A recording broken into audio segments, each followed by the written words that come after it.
stadium lights are bleeding through the charcoal sky. Shadows stretching long across the concrete floor. They say the week begins with a heaviest sigh, but we are knocking down the iron door. The velvet ropes are snapping under pressure tonight. The silence breaks into a jagged roar. Steel beams coming in the electric light. We are the storm they never bargained for. Yeah, yeah. BiggOh stepping through the clouds of chalk and dust, carving out a kingdom where the weak collapse. Iron sharpens iron in the names we trust, bridging every canyon on the battle map. Yeah, the ground is heavy but it fits the crowd, watching every challenger lose their grip. The clocks are frozen in the golden now. The anchor's up and let the heavy vessel slip. Yeah. Monday nights belong to the kings of the ring. Booty grim and BiggOh taking every single crown.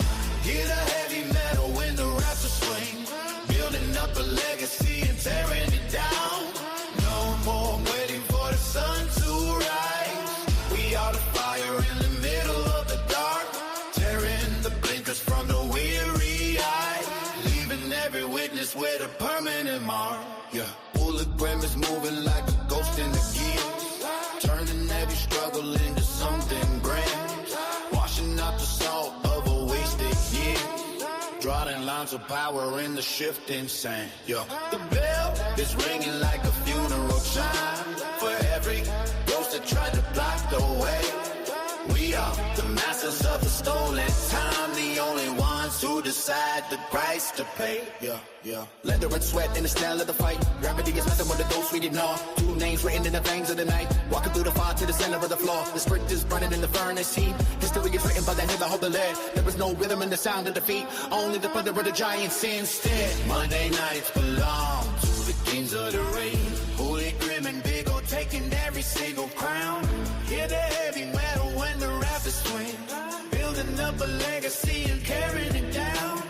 No more waiting for the sun to rise. We are the fire in the middle of the dark, tearing the blinkers from the weary eye, loving every witness with a permanent mark. Yeah.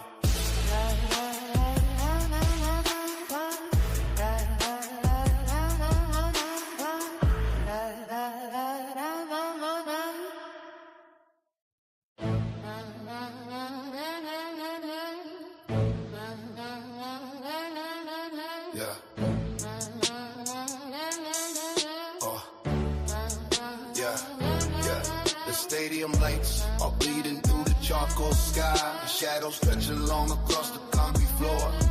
They say the week begins with a heaviest sigh, but we are knocking down the iron door. The velvet ropes are snapping under pressure tonight. The silence breaks into a jagged roar. Steel beams coming in the electric light. We are the storm they never bargained for. Yeah, yeah. BiggOh stepping through the clouds of chalk and dust, carving out a kingdom where the weak collapse. Iron sharpens iron in the names we trust, bridging every canyon on the battle map. Yeah, the ground is heavy but it fits the crowd, watching every challenger lose their grip. The clocks are frozen in the golden now. The anchor's up and let the heavy vessel slip. Yeah. Monday nights belong to the kings of the ring. Booty grim and BiggOh taking every single crown. Hear the heavy metal when the rafters swing, building up a legacy and tearing it down. No more waiting for the sun to rise. We are the fire in the middle of the dark, tearing the blinkers from the weary eye, leaving every witness with a permanent mark. Yeah. Bullet grim is moving like a ghost in the gears, turning every struggle into something grand, washing out the salt of a wasted year, drawing lines of power in the shifting sand. Yeah. The bell is ringing like a funeral chime for every ghost that tried to block the way. We are the masters of the stolen time, the only ones who decide decide the price to pay. Yeah. Leather and sweat in the style of the fight. Gravity is nothing but the dose we ignore. Two names written in the veins of the night. Walking through the fire to the center of the floor. The script is burning in the furnace heat. History is written by the head that hold the lead. There is no rhythm in the sound of defeat. Only the thunder of the giants instead. Monday nights belong to the kings of the ring. Holy grim and BiggOh taking every single crown. Hear the heavy metal when the rafters swing. Building up a legacy and carrying it down. No more waiting for the sun to rise. We are the fire in the middle of the dark. Tearing the blinkers from the weary eye. Loving every witness with a permanent mark. Yeah.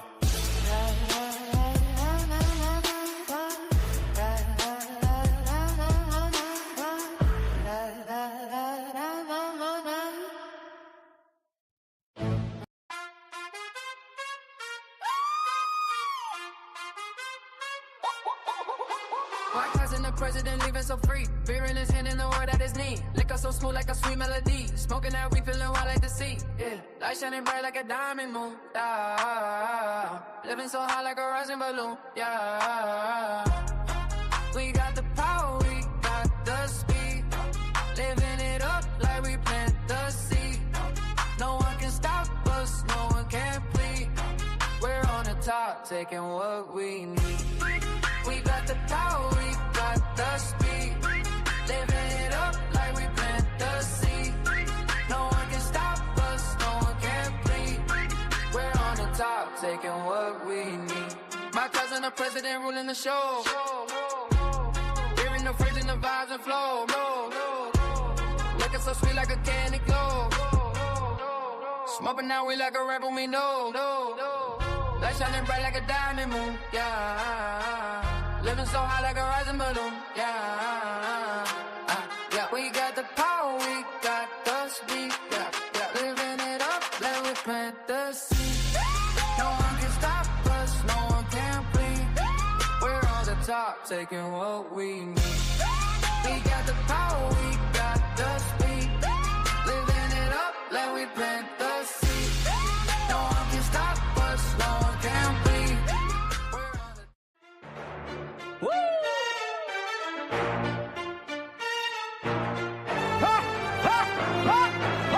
Monday nights are shining bright. The mic is open wide. Holy grim by my side. We ride the audio tide. The IWC is listening. They know we bring the heat. Everywhere we drop is lightning. Every take is a lead. Subscribers feel the fire. We built this from the ground. Your love lifts us higher. The best show in town. From the first note to the last, we never let it fade. This is our legacy in the history we made. The BiggOh podcast, the greatest in the game. No one does it better. No one brings the flame. Monday nights are sacred. The airwaves are ours. With a voice on the IWC, shining like the stars. Their baits like thunder. Taste that shape the scene. Hooli Grim and me, the ultimate team. No scripts, no lies, just raw and real. Every episode's a moment, every moment still. Subscribers feel the fire. We built this from the ground. Your love lifts us higher. The best show in town. From the first note to the last, we never let it fade. This is our legacy in the history we made.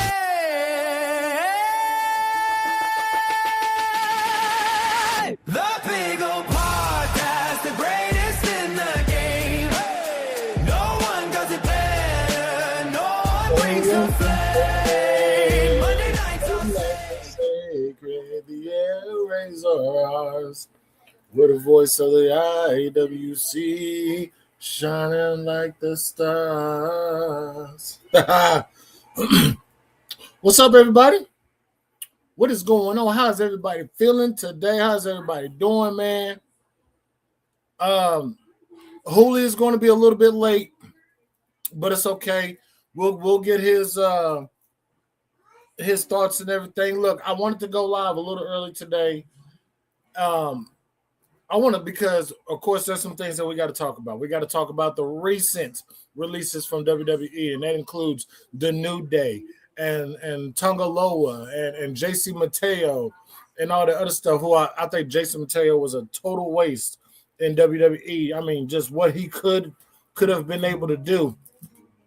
But with other news that have come out today, as far as WWE hiring a Emmy-nominated writer to join the production staff at WWE.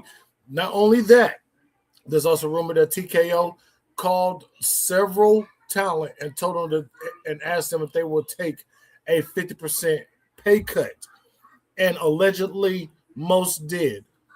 I can't say the same about the New Day, which brings me to the first thing I want to talk about.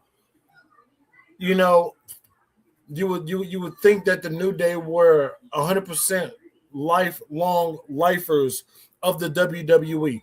You would think that. But, I mean, hell, how low was the number for the New Day for them to be like, nah, we're just going to walk? And after years of being in WWE, it just stopped like that. But supposedly it's supposed to be they parted on a mutual agreement. I don't know. TKO is dead. And wait. And this is not Triple H. Triple H has nothing to do with the releases. This is all upper management. This is all people above Triple H's pay grade. This was not all but TKO. All TKO. All TKO. This is all they're doing. When TKO said that they are creatively running the show, that explains why SmackDown is so bad. Are we still going to sit here and say Triple H has anything to do with the show? If Triple H has anything, I can tell you two things right now that Triple H has involved with as far as creativity: the Oba and Brock match at WrestleMania, and AAA. Shout out to Mark Calloway, aka The Undertaker, and Triple H for doing a great job down there. That is the hottest promotion right now under the WWE umbrella. Did anybody watch what happened on Saturday? It was freaking amazing. What a show. And it gives me Black and Gold vibes. It really does. So I know Triple H has something to do with Triple H has something to do with AAA and what they're doing as well. So it's not Triple H, y'all. It is not Hunter Hearst Helmsley that is running the show. It's TKO. There's Ari Emanuel and these goons. They are running WWE. Okay? But it is a sad thing. Like I said, JC Mateo, Jeff Cobb. First of all, thank God he's going back to that name. I hope he is. That was worse than ever before to do for a character. Like, you did nothing with this guy but put him in the MFTs. For what? He didn't do nothing outside of the MFTs, and that's sad. And TKO made that decision to let him go. Tonga Loa, I don't think anybody's going to really miss him. But there's that. Now, what do I see? I literally see about 80% of the people that was just released going to AEW, because you know the New Day, Xavier and Kofi, they're really good friends with the Young Bucks and Kenny Omega and Hangman Page and them. So they can go over there and add to their tag team division, which wouldn't be bad. It'll be a nice little tag team division that AEW has. It'll be we'll tell compelling tag team stories to make it result in something that's going to result into a big payoff. Knowing TK's record, I doubt it. There's been rumors, there's been talks about Kairi Sane possibly returning back to WWE. So, the people want her. You started a hashtag like you did with R-Truth, and now there's things working in progress. Who knows? Who fucking knows? But all I can say is it's very wild. It's very weird. And now the tribalism is going to be at an all-time high because the people that you hated in WWE has a possibility of going to AEW so you can love them. Look what they did to Jericho. They was tired of him when he was in AEW. and then they cheered for him when he came back. It's only going to be a matter of time before they're tired of him again. But anyways, we're trying to, Julio has some things he had to do. Hopefully he gets back safe and is able to jump on the show. We have, about a little over about 12 minutes before the show start. But I just wanted to get on here, and I really wanted to talk about that. I wish Julio was here to give his opinions, but let's do the roll call real quick, and then you guys can give me the opinions on what you guys think about the recent releases and stuff like that, and what do you guys think these guys may end up going? Let's see. Mike Rouse, what's going on, Mike Rouse? Yeah, I saw that. On Saturday. Patrick Palmer, always. What's going on, bro? JB, what it do? What's up, Yuri? Hope everything is good with you, man. Hope everything was good with everybody, man. I appreciate everybody for coming through. I'm conflicted. Did JD blame Triple H? I remember Scripps blamed TKO, or it was the other way around. I don't know, man. I really haven't been in JD's in a cool little minute. I might have stepped in last week for maybe about a few minutes, but that's about it. Young Bucks versus New Day, all in. That's probably what they're going to try to make it to be. After these little 90-day clauses go away, then, there's that, right? JB says, bro, I'm interested to see how JD explains that Triple H is always cutting talent when TKO asks the New Day to restructure their contract. That's what I'm saying. And that's what I'm saying. That right there let me know. It basically knows, and it basically tells me that Triple H, he may or may not have a hand into some other talent being released. I think Triple H is more of I'm going to inform these guys of what TKO just said about their situation. I do not believe Triple H has anything. I don't think Triple H has anything to do with the firings or the cuts now. I really don't. I really, really, truly don't. I don't think there's nothing that could convince me that Triple H has anything to do with the firings or the cuts of these talent. I don't. I really don't.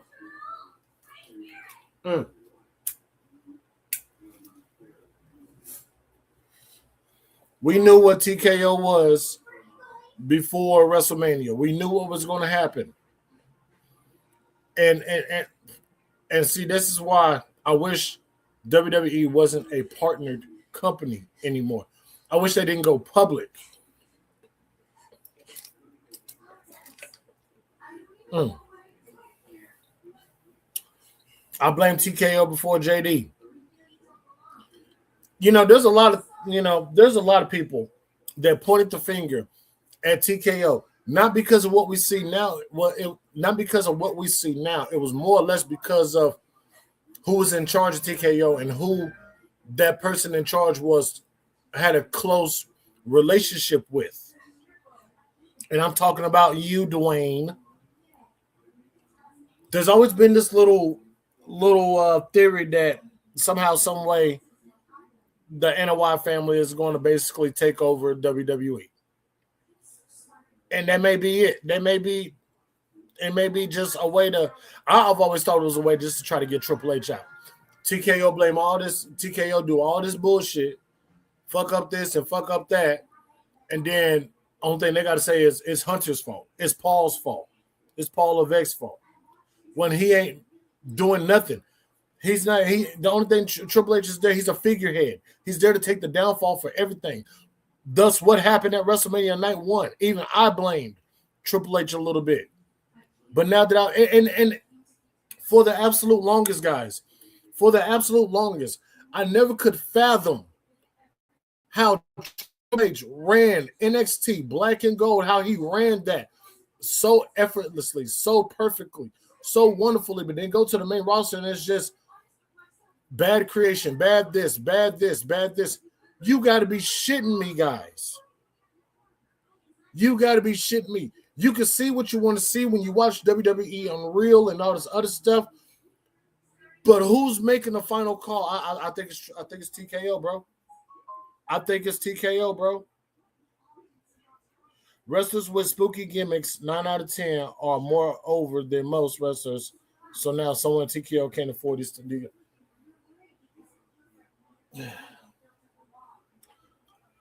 You know, and if it gets to the point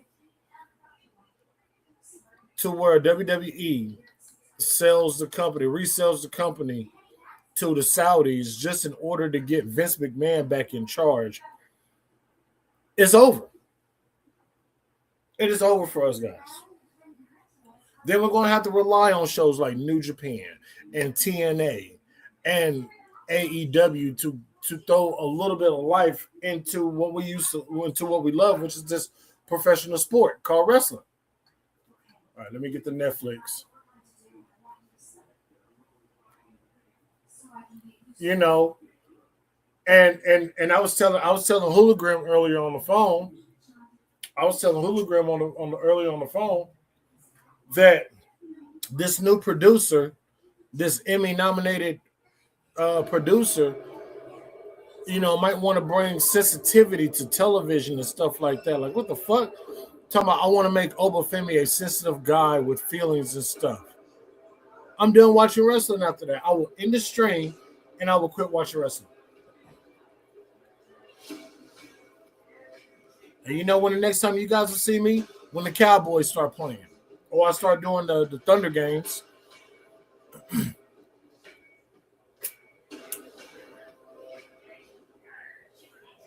You know what I'm saying? So, you know, and it's like, if TKO can't afford these guys, why the fuck are they in the business where these guys are going to have to get paid? And this is why people are going to leave WWE and go to AEW, because AEW is being treated like WCW when you got a makeshift Eric Bischoff, a hyped up, more geeked out Eric Bischoff and Tony Khan with an open fucking blank check to write any wrestler that wants to come in.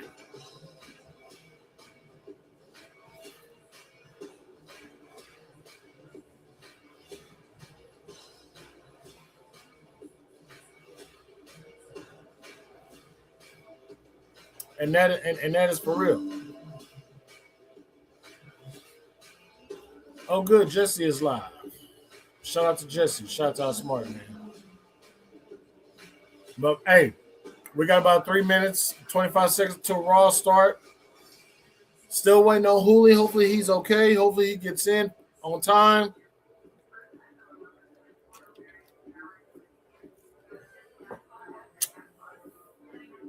And then what's so sick about all of this is that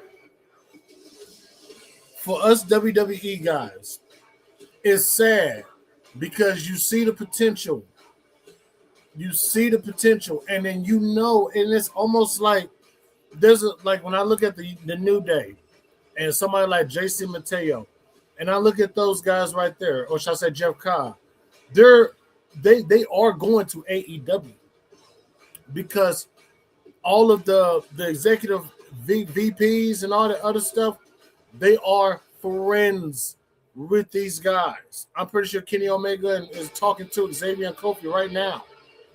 Matt and Nick is talking to Xavier and Kofi right now, dude. We can sell out Wembley Stadium for All Out and all this other stuff. You know what I'm saying? I know. I just know. And it's only going to sicken me because it's only going, and I hope they go out there and they kill it. I hope they do. Matt Cardona sent out a tweet that says to go out there, better yourself, become a legend, and make them want you back or something like that. That's what he said. But I'm hoping, because what I feel Jeff Cobb, what they're going to do with Jeff Cobb, they're going to put him in the Callis family. They're going to put Jeff Cobb in the Don Callis family, okay? Or what they're going to put him in the Death Riders. Any faction you put Jeff Cobb in, you're going to kill him. I don't give a fuck who it is. The New Day, they're going to go there. They're going to have all these tag team great matches. They're going to reach their ceiling. They're going to win the AEW Tag Team Championships, and that's it. There's going to be no singles run. There's going to be no AEW World Championship match for Kofi Kingston or Xavier Woods. There's going to be none of that King of the Mountain type shit. They're going to be none of that. They're going to be relegated down to just a watered-down tag team version of the New Day because they can't take that name to AEW. They got to use a different name. I'm telling you, they're gonna put Jeff Cobb in the Don Callis fucking family, bro.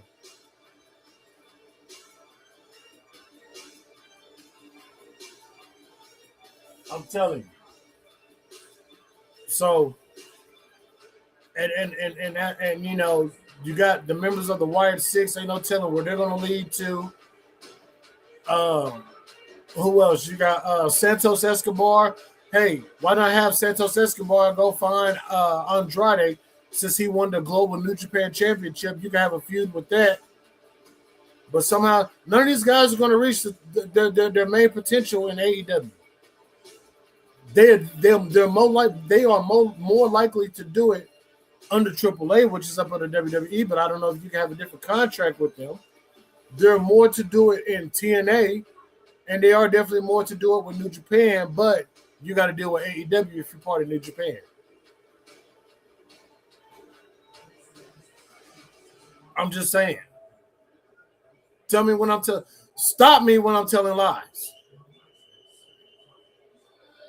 I feel like most of the ex-WWE guys were either doing their. See, and that's what I'm saying. It's one or the other. It's one or the other. What are you going to do with Zoe Starks? Where is Zoe Starks going to land at? Is she going to be in AEW? She'd probably be most better at TNA, to be honest with you, if you're Zoe Starks. No, they're going to send Zoe Starks to Ring of Honor to feud with Athena. And that's another see, Athena has to go. And then on top of that, AEW has at least 6 to 8 months to find another TV deal? Otherwise, they're done?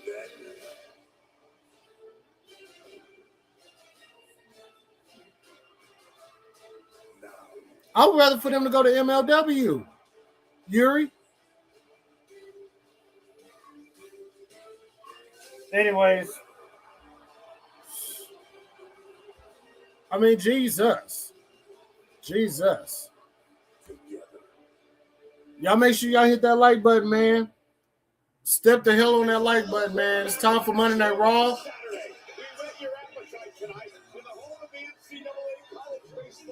Where are they at now? Oh, they're in Nebraska. Okay. They're in Nebraska. Well, thank you guys for being here, man. I appreciate you guys, man. Hit that button, hit that like button, hit that subscribe if you haven't subscribed. Sure to keep your people aware. Oba Femi, the Oba Femi Challenge. They better make him look very strong. And they better make this look as if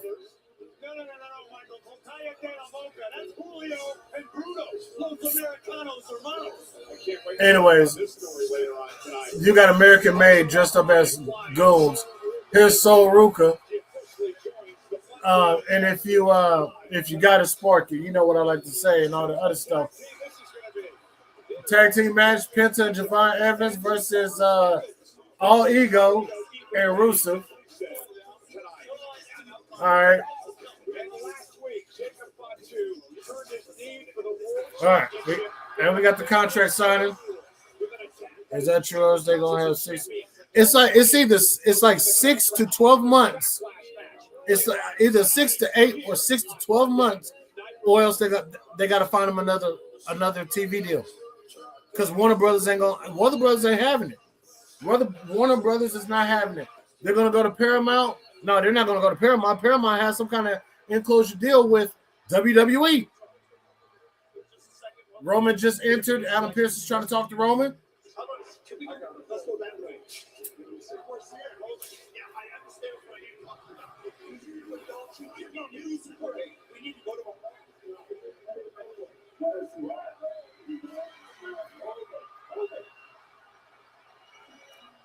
Jacob Fatu is not here. Yet. That's what I was trying to tell you. Oh, and Seth shows up right next to Roman. You're in my way.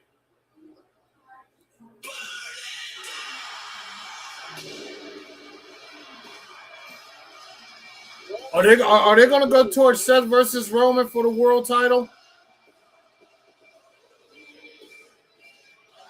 Now, if you call Roman Beerus, who is Seth?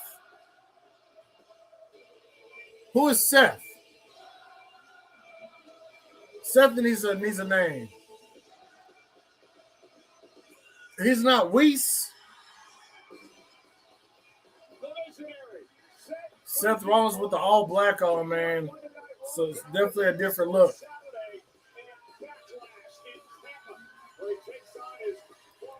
Yeah, MLW is on YouTube. Oh, and Braun Breaker attacks.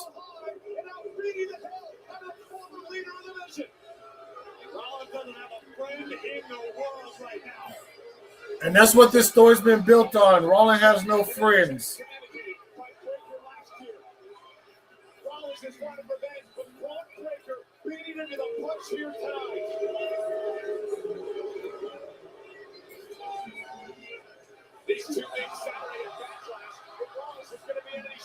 Oh my goodness. He dropped it right on the barricade.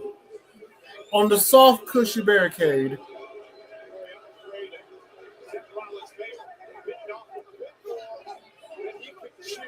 Oh boy.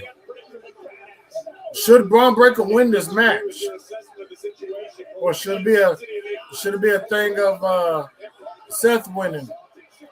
Both of them just coming back from injury.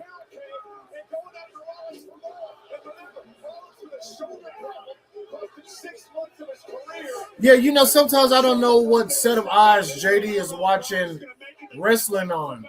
There are episodes, like there's some shows to where I think JD watches as a fan, and I think that he watches as an analyst. And we're all like that in some shape of the capacity. We're all like that in some way. These days, I do watch with different set of eyes. I do watch as an analyst a little bit more, but there's days too where I do get carried away, and I end up watching as a fan. What a spear.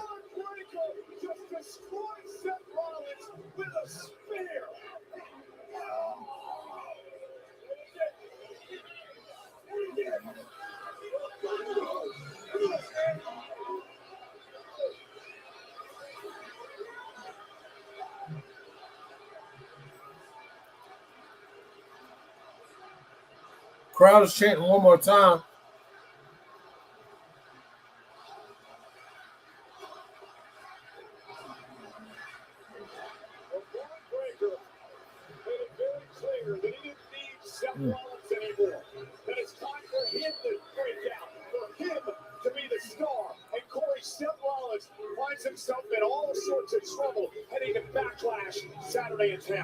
Well, Seth got destroyed on the opening segment. Rollins has burned every bridge he had ever built in the locker room. Rollins is a man without a country, and he now finds himself in the crosshairs for Braun Breaker. And it's interesting. That's crazy. I sat down that is crazy. Rollins earlier today for an interview that's going to air on the Countdown Show Saturday, and he admitted.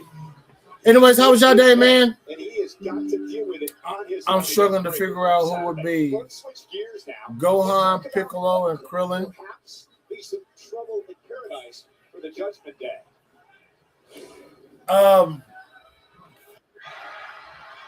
I have no idea who would fit. I just want to know who would be a best Dragon Ball character for Seth freaking Rollins. You can't trust anyone in the Judgment Day. That's what I'm trying to figure. Oh shit! Hold on, ladies and gentlemen. Arrived from his very, very, very busy day. This man has been all over the city, doing ins and odds, making deals. Paying Ho's been coming up to his car, paying him. Talking about Big Hooey, we got your money for you. And that's why he was so late getting to the show. Ladies and gentlemen, arriving to the palace in his royal throne, leader of the House of Hooligans, the one and the only, my bros and your bro, Hooligrim. Holy, what's going on, bro? The Hoolihausen has arrived. The Hoolihausen has arrived, man. Glad you could make it. I'm sorry. Man. I'm so sorry I'm late, bro. So much happened since I talked to you. And anyway, saving a long, boring story, I'm here now. I'm so mad. I should have been home literally 45 minutes ago, but construction, an accident. Oh shit! Holy hell! I had to make a couple of detours because the police are out thick as thieves, and my car ain't right. I gotta get my tags situated, so I didn't want my car Sure. getting towed. So I had to drive through some neighborhoods I've never driven through before, and I got kind of lost. Not gonna lie, but I'm here. Well, I'm glad you made it, bro. We got Liv Morgan and Roxanne. I'm guessing Liv Morgan found out that Finn talked to Roxanne last week, and Roxanne didn't do nothing but surefy her allegiance to the Judgment Day. Yep, see, she just said it. She just said it. But she did tell Finn she's with the Judgment Day. And now, here comes Finn Balor. Sneaky Finn.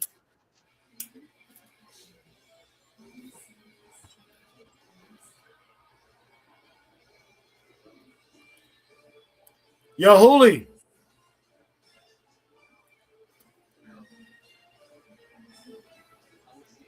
I know Hooli stepped away. Hooli keeping that pimp hand strong. Yeah, something like that. Hooli, are you talking in the background? Can barely hear you, bro. Yeah, I am. Can you hear me? Yeah, we can barely hear you.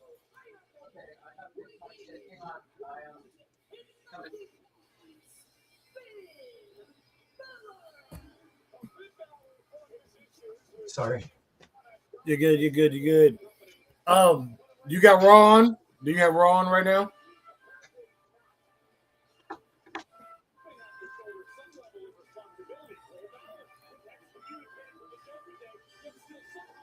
Good. How about now? All right, there you go. There you go. All right. So, what are your I know you missed the beginning of the show, but what are your thoughts on the releases as far as like the New Day and Jeff Cobb and Tonga Loa? Like, what are your thoughts on those guys being released? Well, oh man, I got a lot to say about that. New Day choosing to leave, I understand why. First, but I thought they got let go. But if they chose to leave, it made more sense, and so I'm okay with the New Day leaving because I think they'll actually kill it in AEW. And AEW needs a shot. It needs some veteran leadership, and it needs somebody. Like somebody tweeted the other day, I've never seen anybody say a single bad thing about Kofi Kingston. So hopefully they can go to AEW and snap some of them punk asses in the back into shape.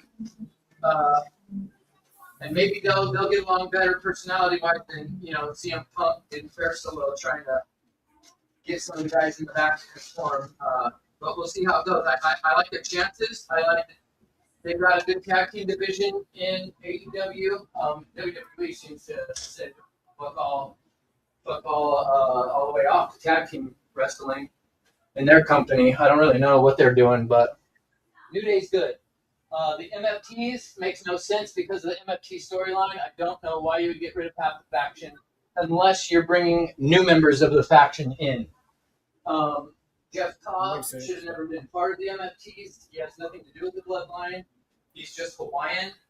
Everybody in Hawaii claims to be a cousin of The Rock. I would know. I've lived there, and everybody literally says they were with The Rock. Jeff Cobb should have been Jeff Cobb or any other gimmick than what they gave him, and then he didn't even get a year with the company. What a total waste. Yes. I don't know if he knew coming in what his role was and how long he was going to be sticking around for. I'm assuming he thought he was going to be there longer. But what a waste of Jeff Cobb's talents, because if you saw Lucha Underground, most of the people in the chat are familiar with Matanza Cueto. Matanza. The evil, dark, basement-dwelling monster of a brother to Dario Cueto. Yeah, Jeff Cobb killed it in Lucha Underground. He's really good in New Japan, and WWE hit him with a big old Nerf button. So I was shocked that they got rid of him, but not really that shocked given the role. They made him a mute, and he's only had 4 singles matches in the last year. So Tongaloa is Bachaloa. That guy couldn't even lay on a table right without fucking that spot up. So, but why get rid of half? Like I said, that's half the faction. Now it's Solo and Talatonga and Tomatonga. That's it. That's it. But it seems That's it. Tama into a singles run. They're slowly getting there. I don't know what's going on, but I don't think anybody will miss.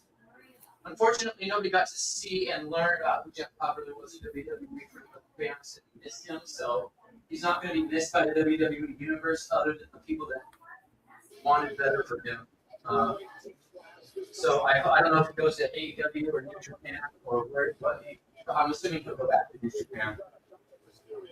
Yeah. Unless WWE is revamping Lucha Underground with that teaser that we saw, maybe they're getting their ducks in a row to put some of these people on the new Lucha Underground reboot. Who knows? And I did not think about that at all. It could be. It possibly could be. Watch the new AAA general manager be Dario Cueto, and he comes out with Matanza. I'm shitting my pants. Well, I think I got some news for you that might make you want to throw up in your mouth. I think the new. I'm hoping. First of all, let me preface this by saying I pray that this is just a pump fake. This is a swerve. These two are fighting? Yeah. Oh, but shit. I pray that this is a swerve. This is a pump fake. But I've heard, and I've even heard JBL announce in the most serious fashion that he's the new general manager of AAA. He not only said that the other night on the show, he said he's the new general manager of fucking Mexico. He literally said, I'm going to be the new GM of Mexico and the Mexican people. Yeah, we ain't forgot your racist-ass comments from 15 years ago, goof. Yeah. JBL was on the deporting illegal aliens thing way before Trump was our president. I didn't forget any of that. I didn't forget none of it either. But I hope that it is Dario Cueto, man. That would be if they're not going to revamp Lucha, if that was just a little dick teaser that they're putting the Lucha content on Netflix or whatever, I really want the GM to be Rey Mysterio. I think that he would make a great crossover ambassador between Mexico and the United States, obviously. Duh. I don't really have to explain that. I think everybody understands what I mean by that. He definitely would. I could see Rey Mysterio transitioning into a role like that because, let's face it, I mean, he was in a fucking ladder match at WrestleMania, and he's 50. Yeah. I know he looks younger than me. He looks younger. He looks like he's the same age as his son, but he's up there, and he's been in. I mean, his body's got so much wear and tear on it. And think about if he was the general manager. Dom's the AAA mega champion. I really think that they end up revisiting that whole storyline. If Rey Mysterio becomes general manager, Dom's going to have huge issues with that, I would think. Oh, yeah, absolutely. I think he would, too. A name that I threw in the hat for general manager of AAA was Conan. I figured Conan. I was thinking Conan, but if his health is bad, maybe they originally wanted Conan. If he's okay to do it, I'm totally 100% give me Conan. I've seen people say they want the Undertaker as general manager. Coming out as Mark Calloway, no, thank you. Coming out as Mark Calloway, no, and I don't want to see the Undertaker's gong all the time and him walking out with his entrance in AAA. I just don't. It doesn't work. It's not a fit. Undertaker doesn't work in AAA. It just don't. It's not. No. The news about WWE hiring a Emmy-nominated producer. What are your thoughts about that, Hooli? I just bit my sandwich. Sorry. You're good. We were talking a little bit earlier. I felt bad for the guy that gave his entire life to WWE. He just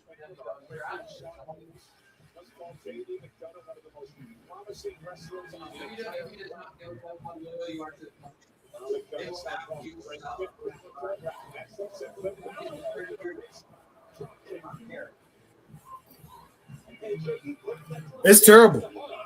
If we're getting an Emmy award-winning writer, I almost guarantee you that this person is not like some famous Hollywood director. Because nobody with a big name is directing is going to want to write for fucking professional wrestling. That's just what Right. it is. Right. So whoever this person is, it's got to be from daytime American TV. Like we were talking about, like from Young and the Restless or General Hospital or.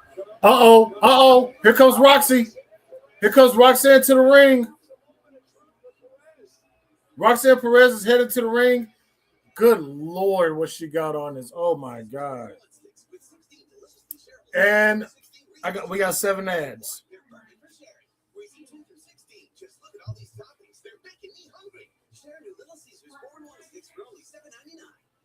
And TKO, hey, what is wrong with TKO talking about they hate spooky gimmicks? Like, go say that to the Undertaker's face.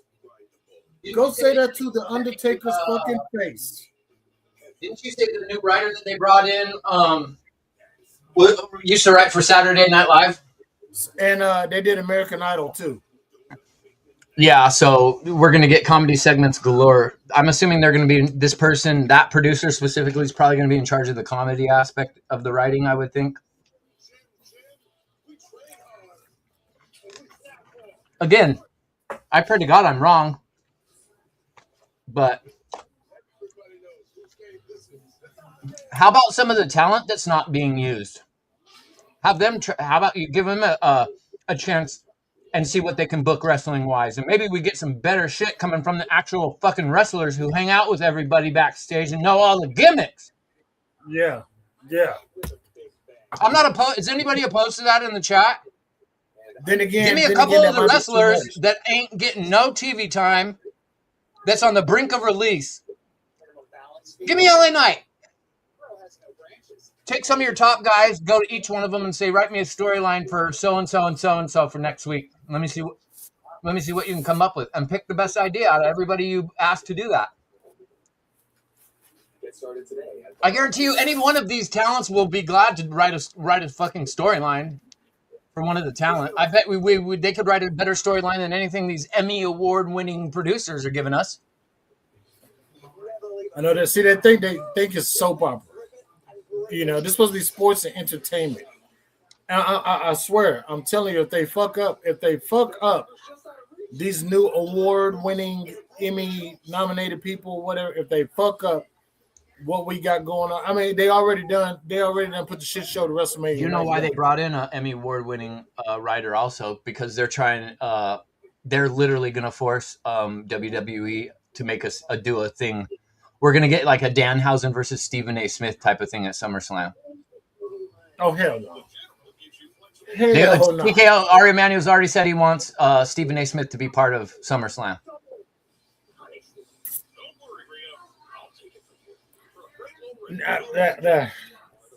I can't see it. I just can't see it.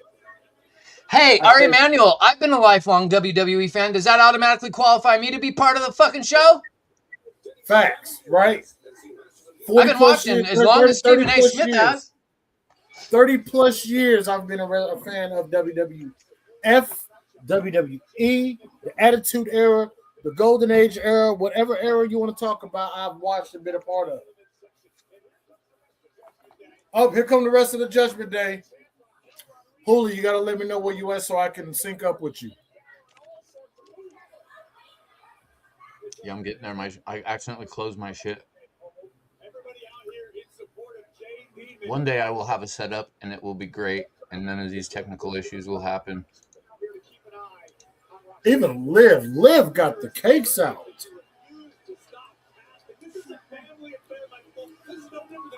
I'm just now getting to Liv and Raquel are just now walking out for me.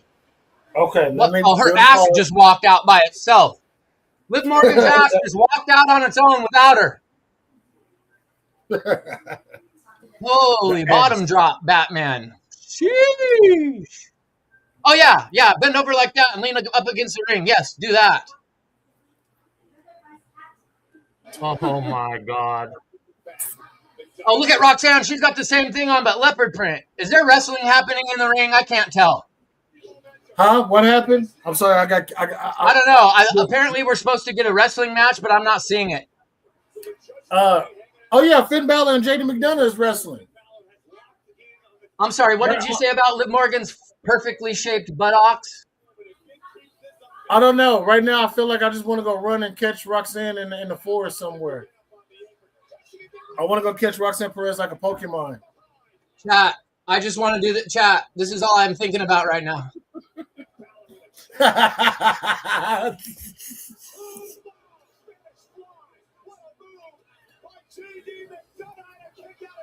Oh, good kick out by Finn Balor. Finn Balor did just kick out, right? Yeah. So Finn has no homies, right?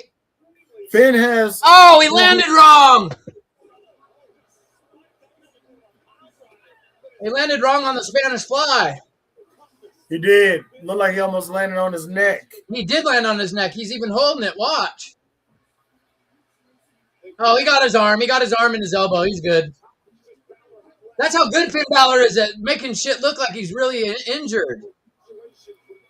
He's so good. But all of Judgment Day's out here for JD. So what is this? 4-on-1? 5-on-1. Oh, Dom got caught. It's 3 chicks and 1 dude. This faction makes no sense. Oh, 2 dudes. Sorry, I forgot about Dom.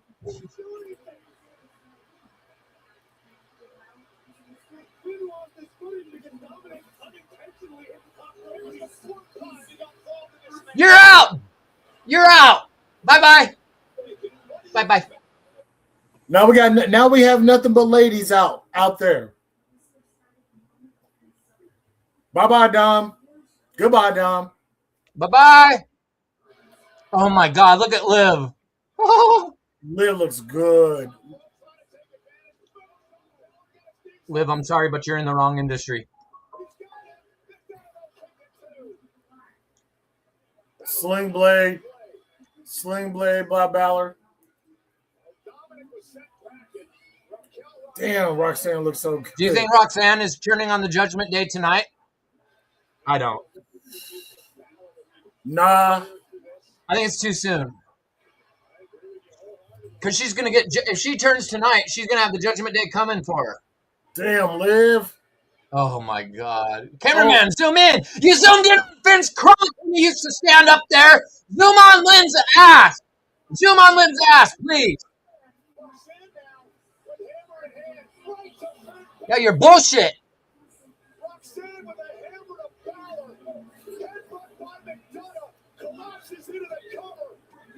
Oh, damn.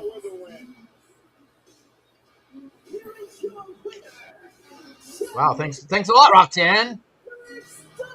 Well, I'll admit, I was wrong. Roxanne Perez showing her loyalty to the Judgment Day tonight.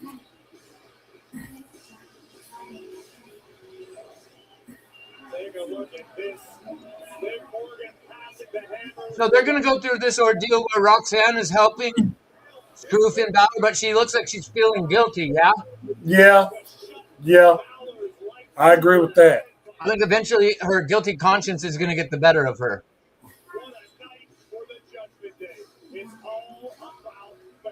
Damn, Roxanne looks good. Oh, my Lord. Roxanne and Liv are babes of the year. Holy hell. Woo! It just got hot. Hey, somebody forgot the redheaded stepchildren in the front row. Oh, I see them.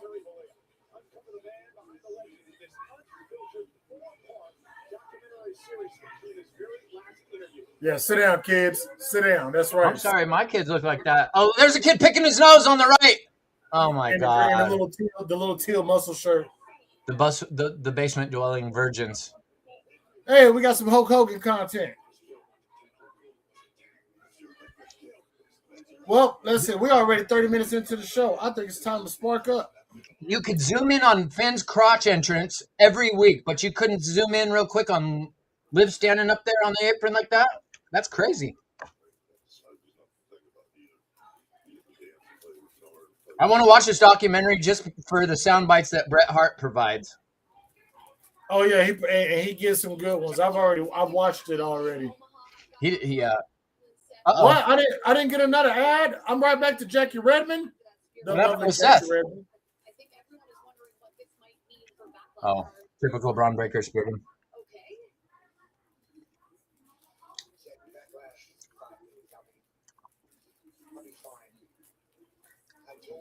Last week, if you take your chances, you better be able to finish the job.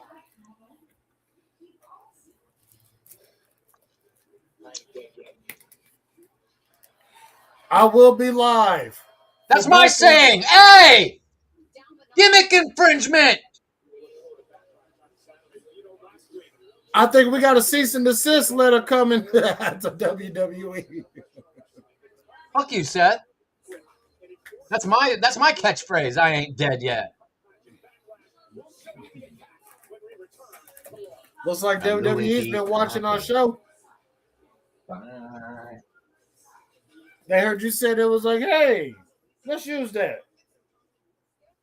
I'm sure he's not going to mind.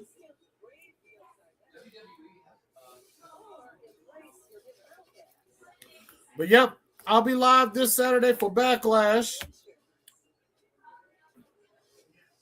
We're going to have us a grand old time this Saturday. Tomorrow is game 1 of the Western semifinals, where the Los Angeles Lakers have the obligation of coming to my city and playing against my Oklahoma City Thunder. I think it's going to be 4-1 Thunder. We're going to get a gentleman sweep over the Lakers.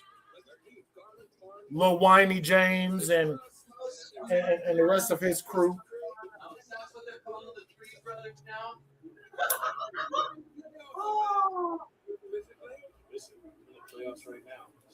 Americanos Los Hermanos is the Creed Brothers now. Oh yeah.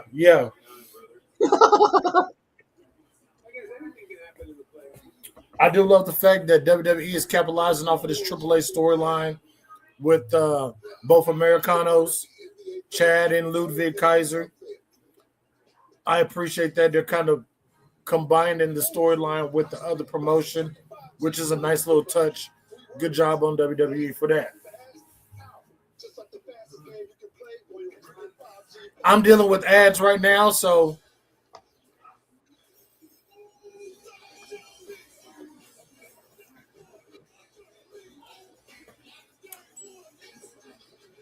dealing with an Uso commercial. That's what I'm dealing with.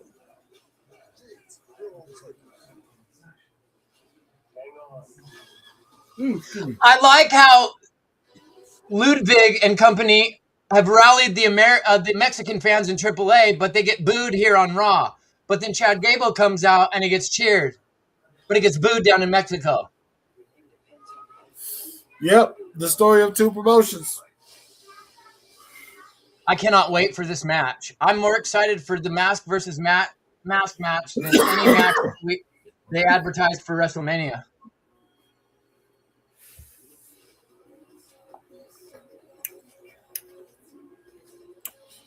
It's about the only thing WWE is doing right. Yeah.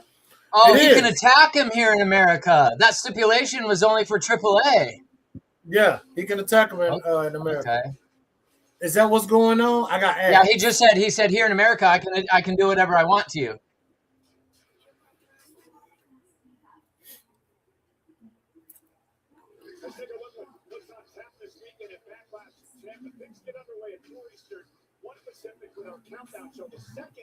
Oh, the countdown starts at 1 p.m. Well, it starts at 4 Eastern, so at 3 o'clock. Backlash comes on at 6 Eastern, so that's 5. So 3, 5, and then a post show.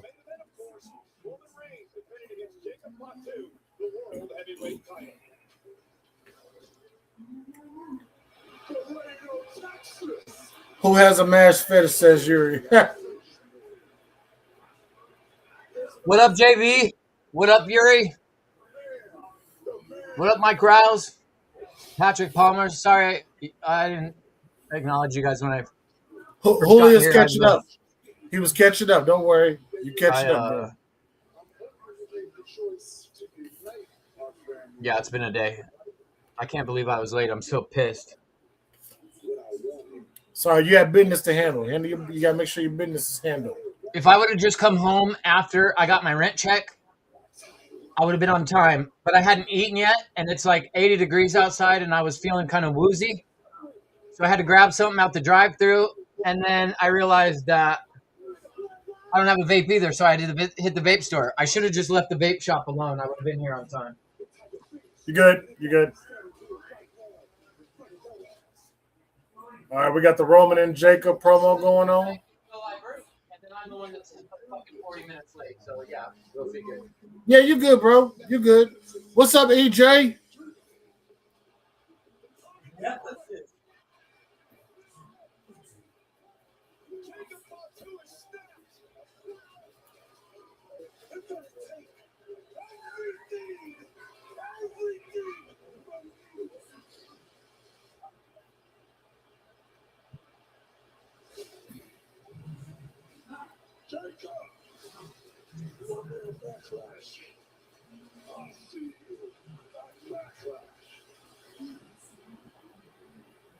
We're going to get the contract signed, supposedly.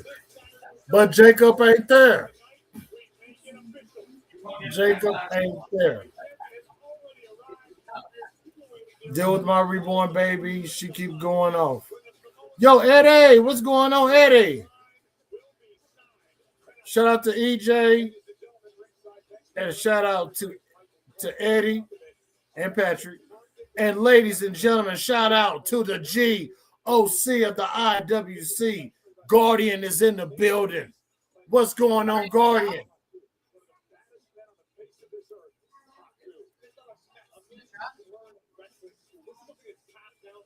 Bully, you're far away again. You're fading away.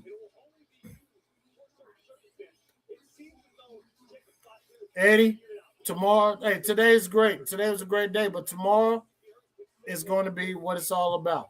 I might go live tomorrow, but you know what? I'll probably go live on TikTok tomorrow for the Thunder versus the Lakers game tomorrow on TikTok.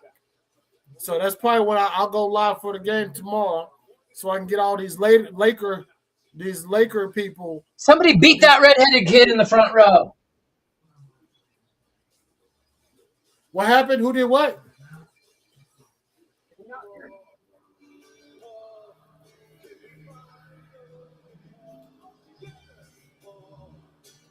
Paul, can we fire Logan Paul?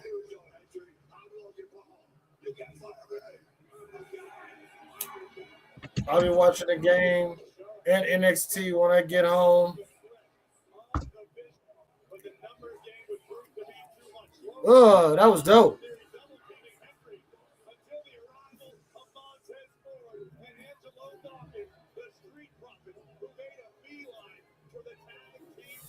Knicks versus Sixers is the place to be. Let me tell you something.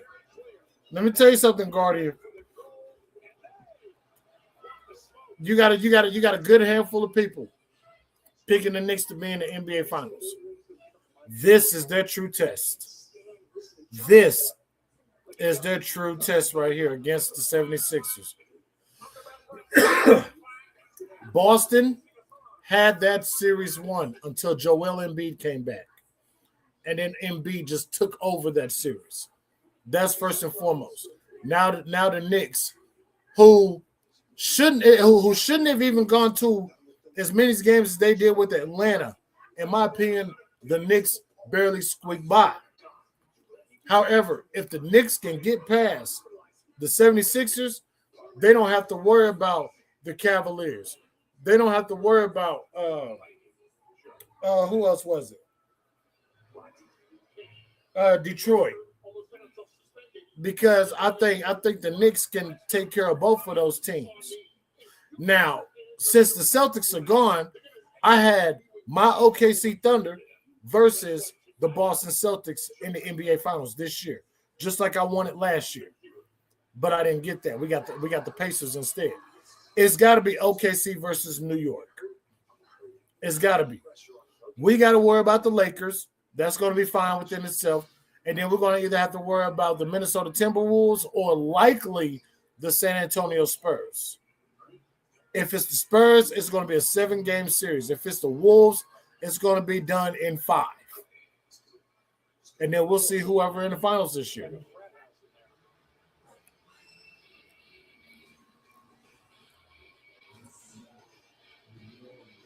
Here comes Penta Javon is next. They're in a tag match. They better fire head coach for the Nuggets. David Alderman ain't going nowhere. David Alderman ain't going nowhere. They did fire the Orlando Magic's head coach. They did fire him. Guardian says, I'll go back to Willis Reed, Clyde Frazier, Bill Bradley days. 73, he was 11 years old. Now, I may not have been born around at that time, but I do know who those players are. Could you imagine if the Knicks were to win the championship? Though I feel OKC will win it all again. You know, I want to say I appreciate you guys just showing love to my Thunder, my OKC Thunder. And we don't have nobody sitting here glazing the Spurs just because of one person. That's Victor Wembanyama. Victor, where's your mama? Okay. Can you hear me? Yeah, I can hear you, Holy. Oh, I was talking forever. I don't think you could hear me before. Sorry about that. You get everything good? Everything good? Sure. Orlando, is that good, Orlando? What'd you say, EJ? Orlando coach was... It's too fucking hot. I got to change. Hold on. All right, you good. With keeping making them lose, they had a 3-1 lead over Detroit, and Detroit just came back and took the series of 1-3 straight. Basically, AEW minus Javon are up next, yes. So tomorrow's going to be a huge day. I'm going to throw on my SGA jersey. I'm going to throw on my Thunder hat. It's going to go down. It's going to go down. If you guys have a TikTok, you guys need to follow me so you can catch my live tomorrow. You can catch my live tomorrow. I'm glad the Orlando Magic coach is fired. He better not. I don't know where they're gonna put him. I don't know if any of the teams are gonna be up for coaching vacancies or not. But right now it's gonna get real for the Western Conference, and you know what, Guardian, you might be. I'm gonna say you're 100% correct. The matchup for the Eastern Conference is going to be New York versus Philly. That's going to be something to watch. I'm in a parlay tonight for the Spurs game. What time are you going live tomorrow? Because I won't be home until 3:30 Mountain Standard Time, so that'll be 4:30 my time. The game come on at 8:30, so I'll probably go live about 8:15 Central Time, which will be about like 7:30. I'm at 7:15. Yeah, 7:15 your time. And I'm going to be on TikTok. I'm going to be on TikTok. Hold on. I think I got my TikTok name in here somewhere. Hold on. Yeah, here you go. That's my TikTok name right there. Y'all go follow that. And hit the bell for notifications so y'all know when I go live.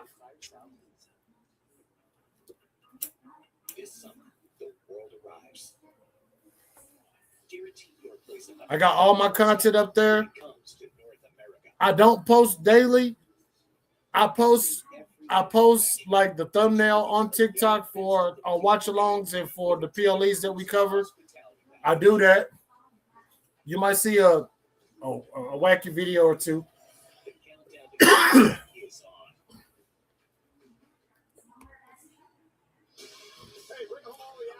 I think it might be Detroit and Knicks in the Eastern Conference Finals. Bro, I tried to get that Ultimate Warrior action figure. It is gone. Is it really? They're selling it for like $90 on eBay. Holy shit. It's the only one I want. That and Jesse Ventura, but I really want the Ultimate Warrior, and I can't find it anywhere. So, chat, if you can figure out how I can get that Ultimate Warrior for less, like around $50 or less, let me know. I ain't paying $100 for no action figure. They can kiss my ass. Yeah, Ego. I love him on Raw. Ego. I don't think Ego would hit the same on SmackDown. I don't think he would either. I mean, he would, as the character and the wrestler, because I feel like but I feel like the dead, boring SmackDown crowd wouldn't receive him well. They'd make no noise for him. True. And I feel like the heel that they're going to make him be is going to get a much better reaction with the Raw audience than with the SmackDown audience. Because they've got better wrestlers on the Raw roster. That is true. I would agree with that. He's going to be such the antagonistic heel. That's why I said Ethan Page is probably going to be the best heel, all-around heel in WWE. Because he plays the role. I can never see Ethan Page as a babyface. I just can't. Think about Ethan Page when we saw him with Scorpio Sky, and they would come out randomly and cut these promos that nobody knew what they were talking about, and then you wouldn't see him for like 2 months.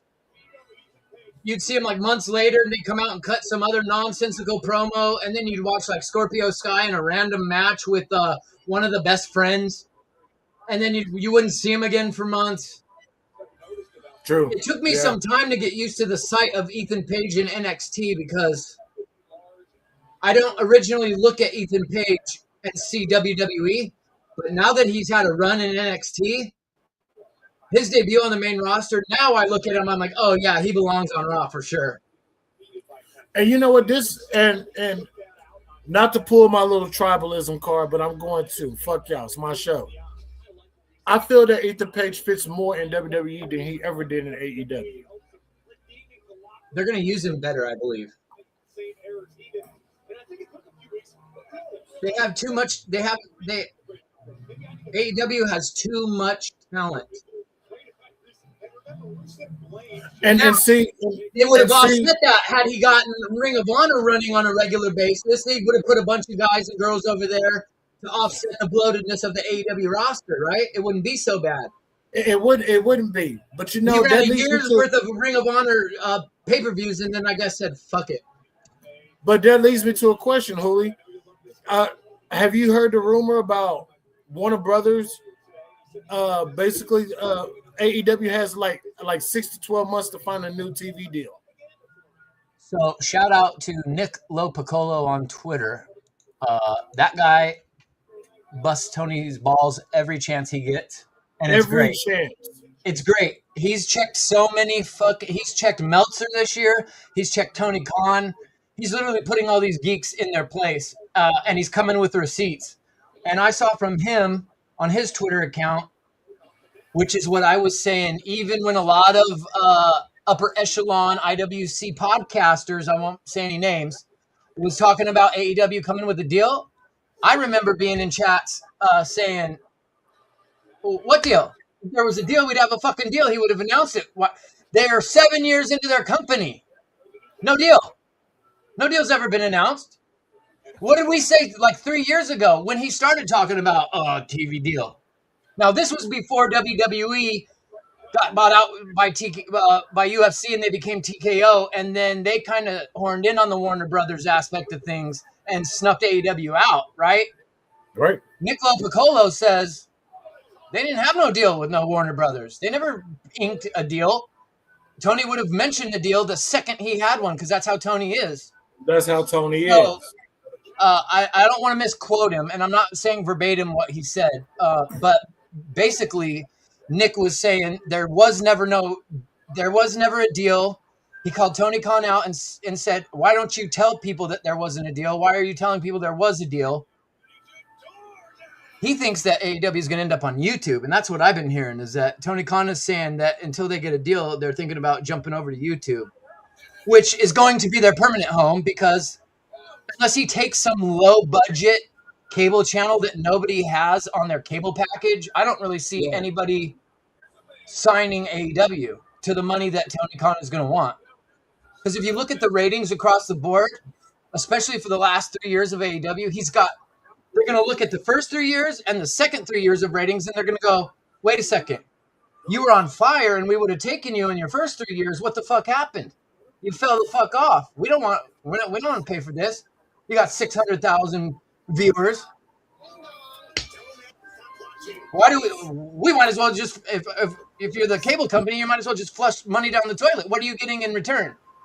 You're paying Tony Khan hundreds of millions of dollars potentially for a subpar below 1 million rating.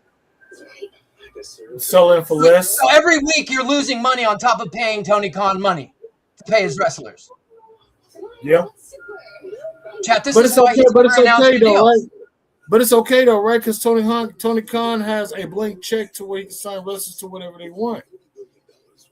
Yep. And this is why I never announced a deal, because what sense, and I was trying to say this a long ass time ago. How does it make sense to pay a dude? Tony Khan could keep AEW running forever if he wants to. He's got that much money. TV networks know this. So unless you give them a reason that it's going to benefit the company, the network, to put your product on their channel, on their airwaves, he's already beyond rich. So what the fuck are we going to give him a couple of billion for? So that our rating, so we can have a sorry ass show with low ratings on our channel? Nah, bruh. And that's probably the main reason why we've never gotten any word that that AEW's announced a deal. Yeah. So because they're not making no fucking money. It's a couple of, if anything, Tony Khan is paying to keep things afloat. How long of course is that he is.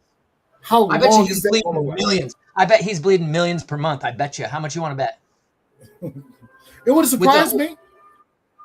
Paying everybody, the cost of production, the TV shows, the pay-per-views, the advertising, the promoting, the hiring of talent. I don't remember the last time I saw an AEW talent got released, but they just scoop them up like a fucking Dyson vacuum. They do, but without a TV deal coming, I mean, he's going to pay Kofi and Xavier Woods out the ass. I wouldn't be surprised if they end up being the highest paid people in the company when he hires them. I can see them being the highest. You hear that? You hear that, y'all? When he hires him, he's going right after him. You know. So as that 90 days is up, there is good. Somebody was saying, somebody was saying that we were potentially looking at a New Day versus Young Bucks at All In. Yeah. Yeah. Because they're going to be able to be signed right before All In happens. They will be signed literally right before All In. I see that happening. Now, if New Day joins AEW, I will watch the weekly show when they join just to see what they do. I will. Y'all know me. I'll at least give it a gander. Oh yeah, and the Motor City Machine Guns, absolutely. Yeah, I never really gave a fuck about them. That was the Motor City Machine Gun. The Motor City. What? The Motor City Machine Guns. City, yes. The motor boating machine titties are regarded as one of the greatest tag teams of all time by the generation under us Gen Xers, I think. Now, there are a bunch of Gen Xers that followed them their whole career and also would put them in that category. I just didn't ever really know about them until I got into TNA, which was like the late 2000s, early 2010s. Yeah, back so when for me, had the hexagon shaped ring. Oh, I hated that with a passion. The only time I liked the hexagon ring was during the X Division matches when they would have the ropes above the ring and with the belt hanging. Yeah, the X Division matches were my favorite part of TNA. Oh, but they just popped for him getting a tag like he was fucking Macho Man Randy Savage. That was a huge pop he got. Oh, a stunner. They love Javon already. Oh my God. Nice. Look at in one motion. He's crazy smooth, bro. How does he chain his shoes together like that. That's so crazy. Oh no, and then he flies. And that ain't even as far as he can fly. He cleared that He got a whole new pad shirt. a couple weeks ago. Bam, nice springboard clothesline. He flew across the whole ring. How tall is I'm a Javon little Evans? He's sad got to be like because 6'4". I will say this because this has been on my mind. I am a little sad due to the fact that I seriously sense Javon Evans, Kofi Kingston, and Xavier Woods creating a different version of the New Day. I definitely sense that. Did you see the backstage last week with Kofi and Javon?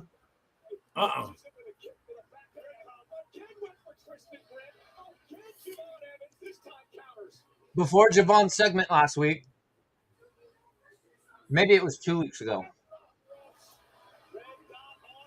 Kofi was backstage talking to Javon, talking about how he sees a younger version of himself in Javon.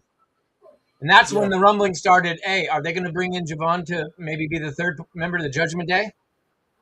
Yeah, New Day. I would have been cool with that, but I think Javon is still too new. I like watching him on his own. I want to see him develop and establish who he is first before he joins a faction, to be honest with you. Now, I didn't get a chance to ask this question to the chat or you, Julio. But between Kofi and Xavier, he's gonna Jeff fly. Cobb, like, do you see any of these? You know, there's already been rumors of Kairi Sane actually returning to WWE. Do you guys see anybody else from the recent people that got released? Do you see any of them coming back potentially to WWE?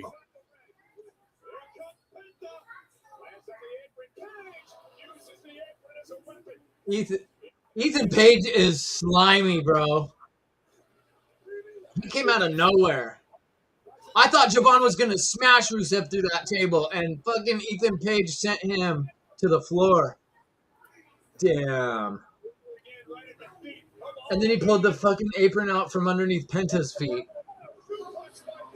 What's his finisher? Twisted Grin. Wow. You get him with a Fisherman Buster? A Fisherman Buster, bro. What? Michael Cole didn't even call it anything. He beat Penta with a Fisherman Buster? That's crazy. That's insane. Rusev with a urinagi on the announce table. Boom.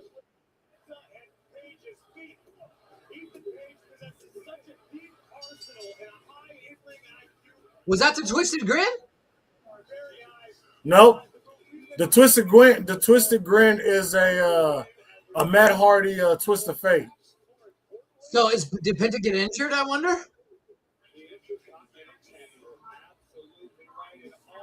Wow.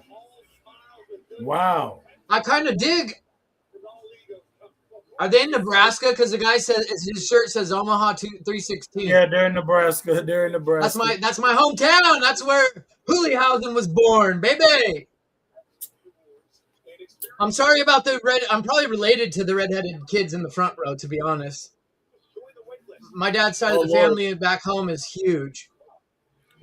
You got red hair, Hooley? No. Okay, you're good.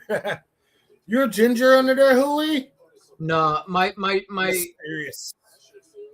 dad's family's Sicilian, and his sisters married Irish guys. So I got a bunch of cousins that are half Italian, half Irish. Okay. Which, when you say that in the same sentence, it literally makes zero sense. If you're Irish or Italian, you're like, what?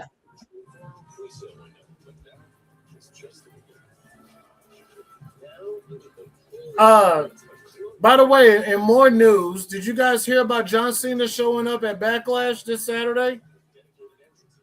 Did you guys hear about that? Did you guys also hear that Danhausen has to find a mystery partner for his tag team match this Saturday against The Miz and Kit Wilson?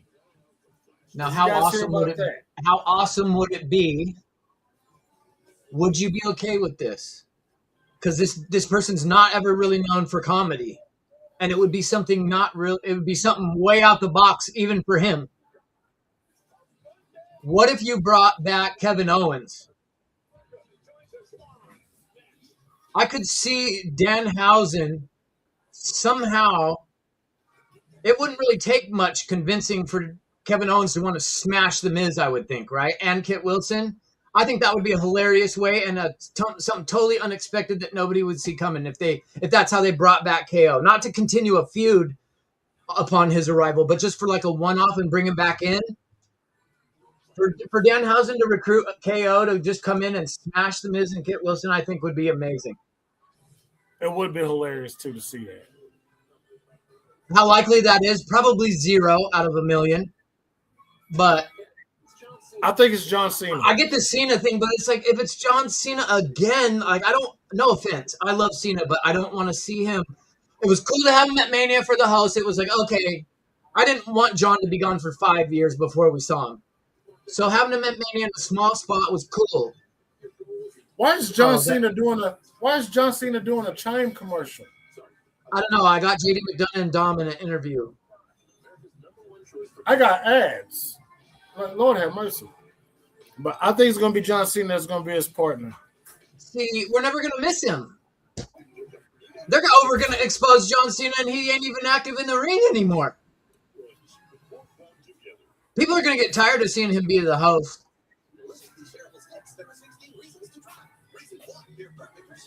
Thank you.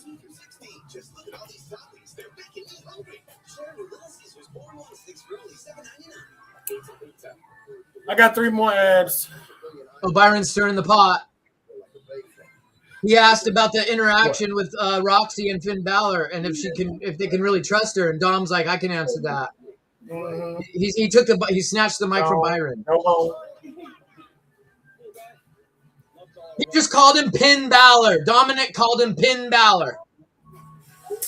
So lame. Pin Balor, so lame. I swear they keep updating Dom's AAA belt every week. It looks shinier and newer than the week before. That thing was dingy when he first won it, bro. This looks like a brand new title he's wearing.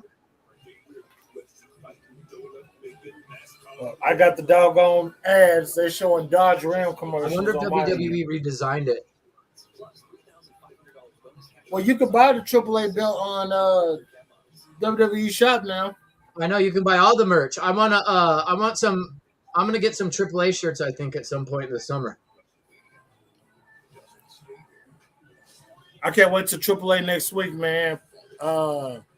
Psycho Clown and Pagano, they finally get to talk this shit out. I want to see where that's gonna go. That's gonna end up in a big old beatdown, is where that's gonna go. That's gonna look something like a gang beating on like members of the same gang fighting each other. But they're tag champs. They're AAA tag champs. Yeah, no. Could this set up for the War Raiders, Eric and Ivar, to become AAA tag team champs? Did you see the tweet, the challenge they issued to the Creed brothers? Mm-mm. It was a poster from when they wrestled them on the Indies at some point. Oh, and shit. The Arc Raiders were like, "How about we run this back in Lucha Libre AAA?" And the Creeds were like, "Let's go." Hell yeah. Oh, we got Adam Pearce. It's only 8 o'clock. 6 o'clock if you're on the West Coast. When they got the opportunity to sign one of these to join Raw or SmackDown. Let's see what's going down. Guys, today is one of those days. Let's take a look.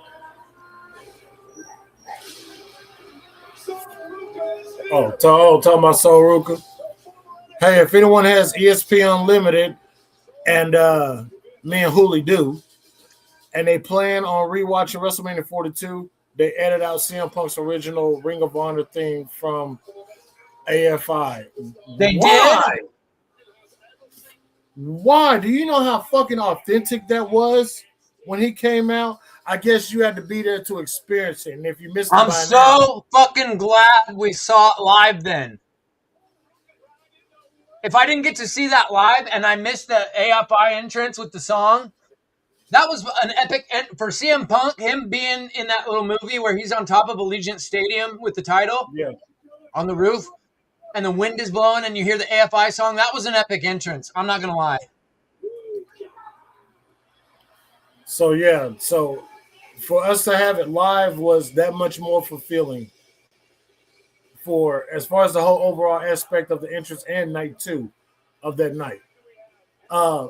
I love this girl. I guess right now I'm not too mad about it because it's just now being announced that is happening. WrestleMania is what, 2-3 weeks old now. So at this point, who cares?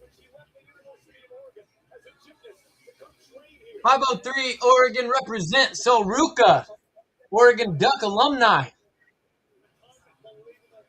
Quack, quack. I'll quack that all night long. I ain't gonna lie. Fuck you, Tyler Bate.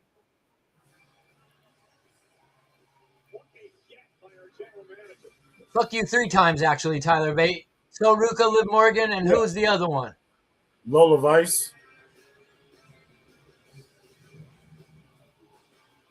Yeah, we got to do something about. Overseas. We got to do something about Los Americanos Rio.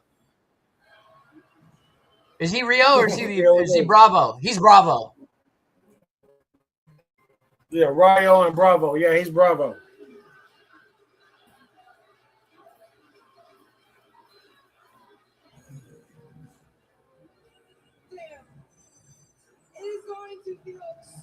I don't usually go for chicks with tattoos, but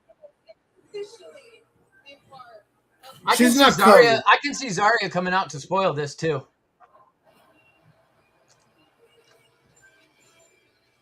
Oh, who is it? Oh, Becky Lynch. Here's your next feud for here's your next. They're putting her in the Oxy title picture immediately. Okay. Becky Lynch is taking notice already. Well, in an interview, she did say she want to put the younger talent over. I'll give her that. She's been doing that. And so she should, because where did Becky Lynch cut her cloth? In NXT, so it only makes sense. Who told you that? It doesn't matter, but they're very credible, very reliable source. Okay, but after my monumental WrestleMania, you came out and illegally sanctioned a match against Io Giannetti. Please give her the Soul Snatcher, please. She called Io Giannetti. My very generous open challenge, but still, even with your meddling, I secured a victory. Don't take this shit, Soruka. I know. I'm waiting for her to say something. I know you don't want to make no waves, but you're the surfer girl. So how about you make a big ass tsunami tidal wave?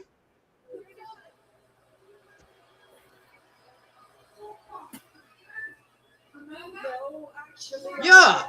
The New York Times says it. In fact, I'm a New York Times bestselling author. But Becky, not everything is about you. Yeah. Tell us so. God, she's Becky looks pretty with her hair like that. Becky has been looking pretty good as of late. Nobody really talks about her a lot, but she's been looking much better. I'll give her that. Oh, she has eyelashes on too. Yeah, that's why she looks better, because she has eyelashes on. I mean, so does Soruka. But the thing is, I didn't expect. Oh yeah. Soul definitely has them on. You are exactly what everyone says that you are. The man is. You're Becky called Io Giannetti. Rude, big-headed bitch. Oh, whoa. A rude, pig-headed bitch. Yeah!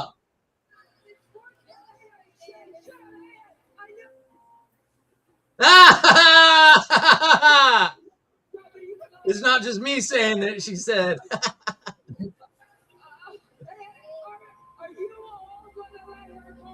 What is she wearing? Are those Hammer pants? More like a Hammer Please, suit. Hammer, don't hurt him. What? Has she been to a rave back in like 1997 or what the fuck? So they've given her Seth Rollins' old wardrobe now.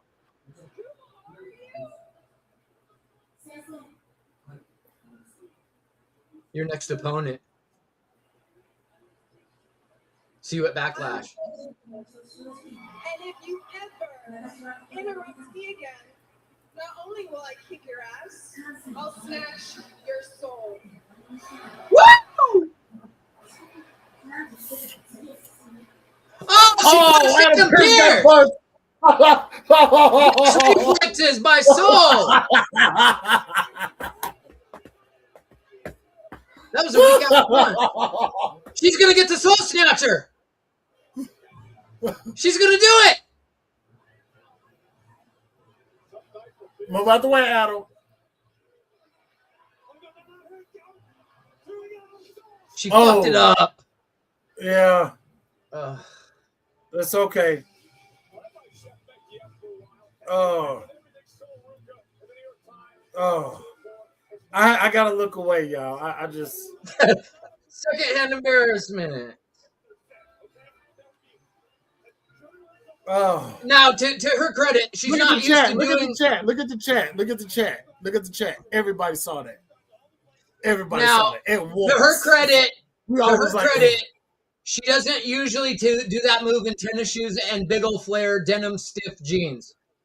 So, that being said, we were all waiting for it, but her foot slipped on the rope. oh my goodness. I'm glad she kind of caught herself and didn't initially go with it, but if she would have just waited one more second and just taken her time, she could have hit that full impact. All right. Are they gonna mention that half of the faction has been released?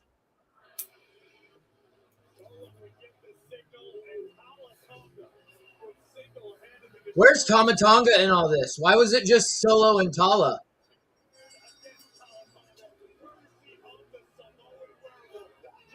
They got plenty. Oh,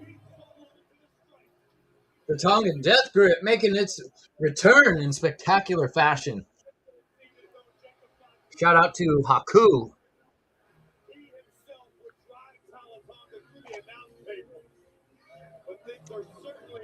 I remember watching Superstars on Sunday morning before church, and more oftentimes than not, Haku would be in the main event of that show. It would be a superstar and a jobber, and a lot of times it was Haku. yeah. And every time he was on the show, I knew someone was going to get jabbed in their throat or in their neck with that Tonga Death Grip. Yeah. That was a feared move, and I like that they didn't let nobody use it all these years, like they do the super kick and the destroyer and all that. This right here, family business. Plain and simple. So the Usos are on whatever show they want to be on then too? I'm only thinking because of the storyline of the whole rebuilding of the bloodline. How about Roman on ESPN after Mania saying we're going to see him all summer, and then WWE just canceled all of his appearances in June. Whole month of June, they canceled Roman's appearances. I did see that. I did see something. So is he losing the belt at Backlash?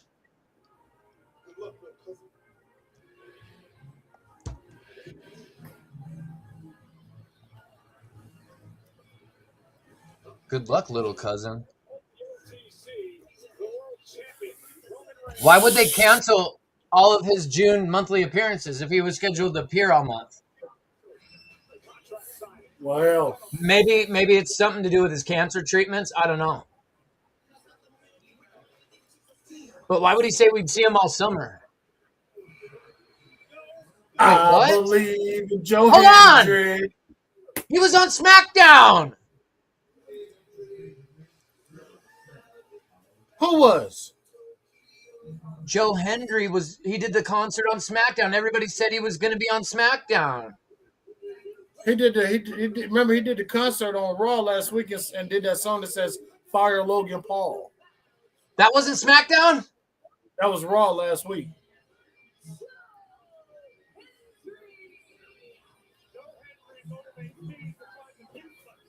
Sorry, chat. I'm All gonna right, go hide. here we now. go.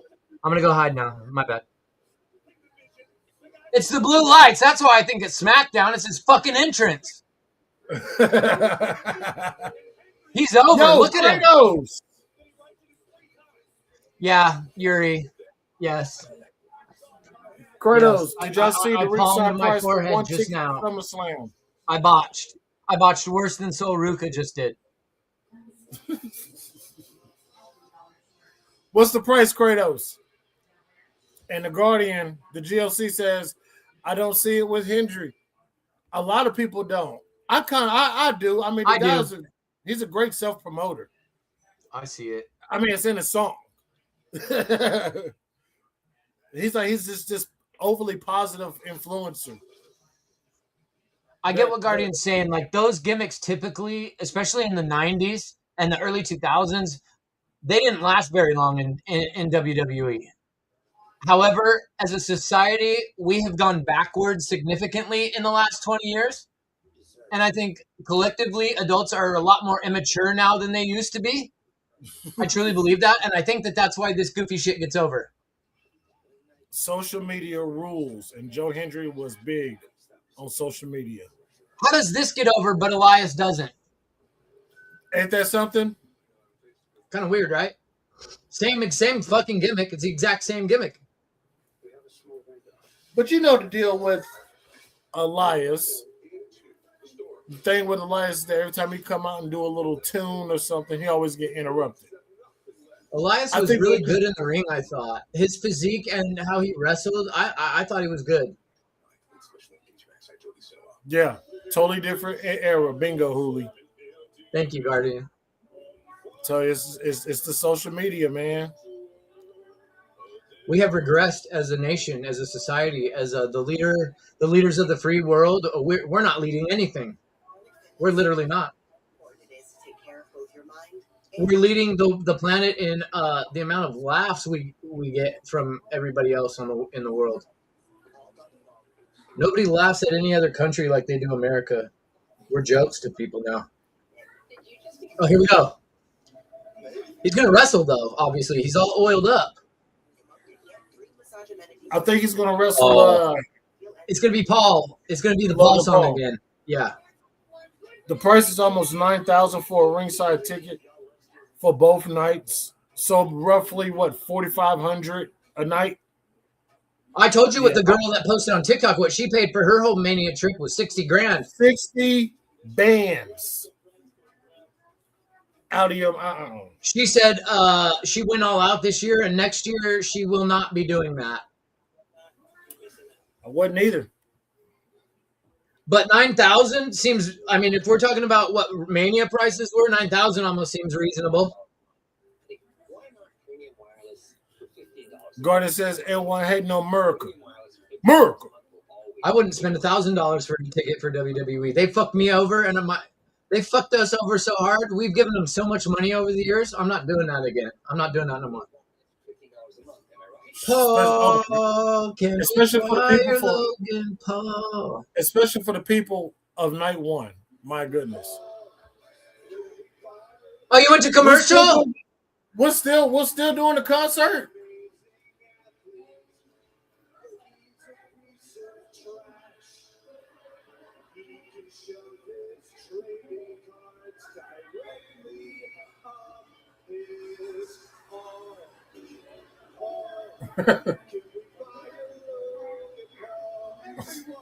Paul. Now, obviously, Logan Paul's going to interrupt this shit. Absolutely. I don't like that he. Oh yeah, see. Oh, it's going to be Austin Theory versus Joe Hendry. Yeah.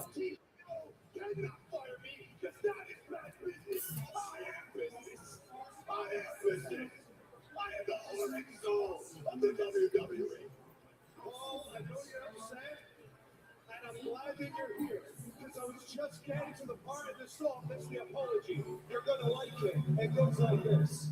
Paul, can we buy you low?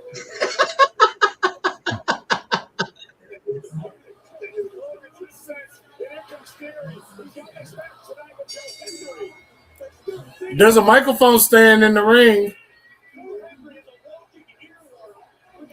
Joe Hendry is a walking earworm, Corey Graves said.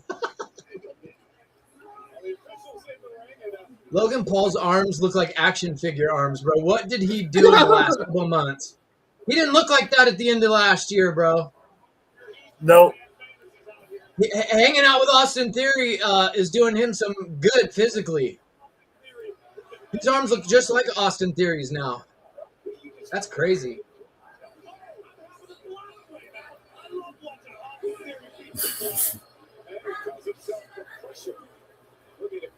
This match came out of nowhere. Guardian said, "Back to the Knicks in the hockey playoffs." My Tampa Bay Lightning got eliminated yesterday in Game 7. It was a good game, though. It was a really good game. But they just didn't have enough in the end. I'm waiting on tomorrow. I was annoyed because every time Tampa scored, Montreal would score right back again, and it was like, fuck. Tampa Bay would tie the game, then like a few minutes later, freaking Montreal would score again, and then they go up by one. It was frustrating. JB says Hooli keeping both pimp hands strong. I'm waiting on tomorrow, man. Lakers and Thunder. I'm waiting on tomorrow, man. Yeah, that's gonna be an interesting series because the NBA wants LeBron and Bronny to get a chip together so bad, but they got to go up against the juggernaut. Yeah. So it'll be interesting to see what team the refs decide to screw over the most. Yeah, I'm trying to figure out where which part of the script is going to be played out. Is it going to be LeBron and his son get a ring? Is it going to be the Wemby invasion with Victor Wembanyama and the Spurs, or is it going to be the dynasty with OKC? I'm hoping it's the dynasty with OKC. But there's 3 scripts that can actually be played out right now. It's what the refs want to do. What the refs going to do. Joe Hendry with some offense coming back. Joe Hendry's got some nice arms too. For being a goofy gimmick. His physique is pretty nice. He's got some muscular arm definition. I never really noticed that about Joe Hendry.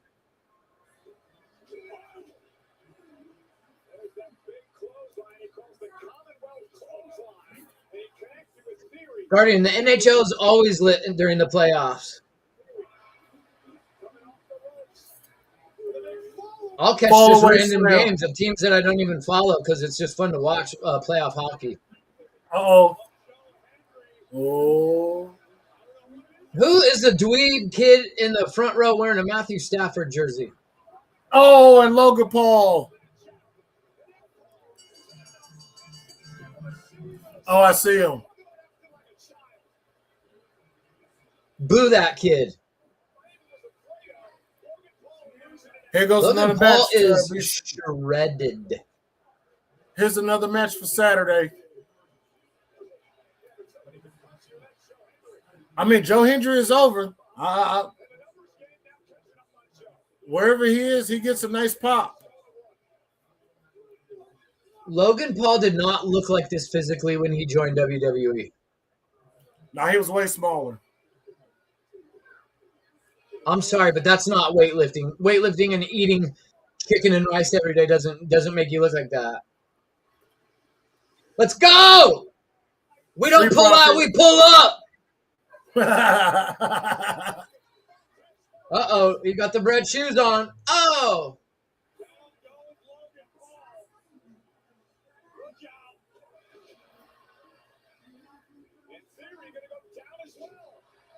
Nice move, Dawkins. Dawkins been trimming down. He looks a lot slimmer. Yeah, he does. Dawkins looks a lot better. Oh, my God. The blockbuster? Oh my God, Braun Breaker! What the fuck? Whoa! What the fuck? Oh no! Oh shit! Jesus! He clubbed him like he hit him with a baseball bat. Hey, Dawkins used to have a protruding belly his whole career in NXT in the main roster. That's gone. Good on Dawkins. He looks great. Oh shit, Seth Rollins. We're gonna have a So six-man. next week we're gonna get Rollins and Hendry, or are we gonna get that tonight? I think Saturday we're gonna get. We're gonna get Rollins and the Street Profits. But remember, the Profits told him to kick rocks last week backstage. Oh, I think we're gonna get a change in that. Well, that's lame. That doesn't make sense, Otis. The thing is, you know how this is the typical WWE: say no, say no, say no, then finally say yes.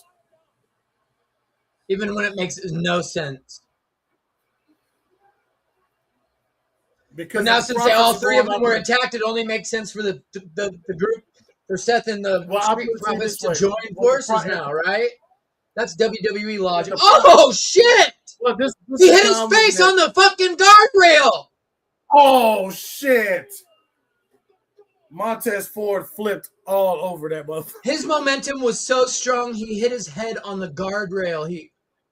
Bro, have you ever seen anybody clear the turnbuckle? I have. Leon Slater does it. Javon Evans has done it. Yeah, but not like we just saw. Not like that. But probably not in the style of what Montez Ford does it. I'm telling you, Saturday almost landed in the crowd. I'm telling you, on Saturday, it's going to be The Vision, Braun Breaker, Logan Paul, and Austin Theory versus the Street Profits.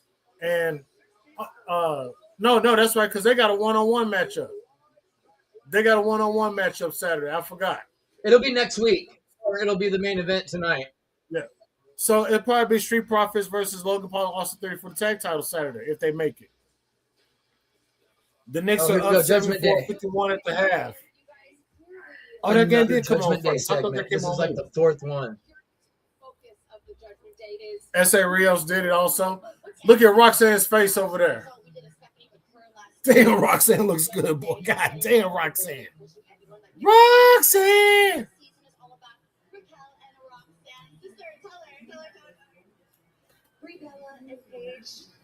Your little nostalgia curve is cute for one night, but it's time to get serious. What I still think it might be done. I want you both to come to our show because Roxanne and I have. Well, would you look at here? Bailey. Anyone in the Judgment Day? Oh my God, is that Lyra? Is that Lyra? Wow.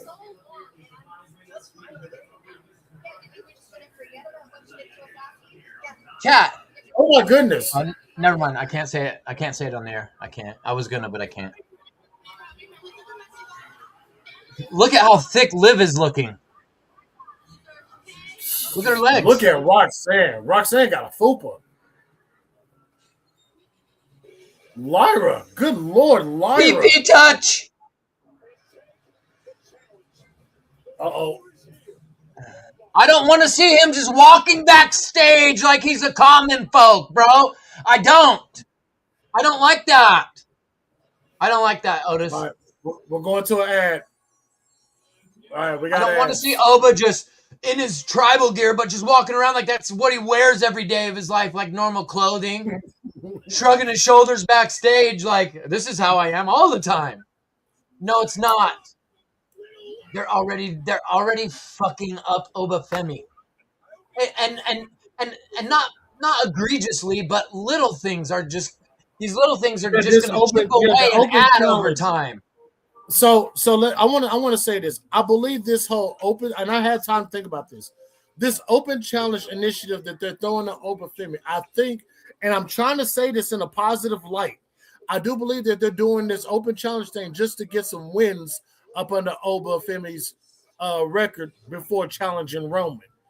But they're doing this open challenge thing just to say that, oh well, it's not going to be a jobber or anybody that's just going to be in the ring, which it should be.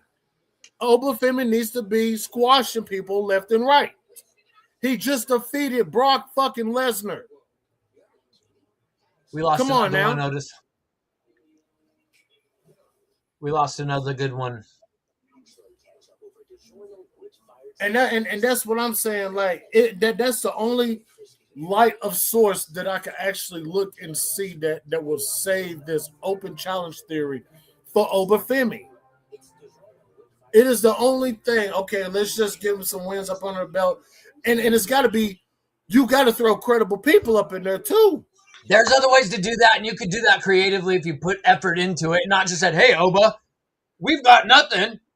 Here's a microphone. Go out and issue an open challenge and say whatever you feel like." That's basically what they did. Now, and it's disgusting. I'm sad to report we've lost another good woman.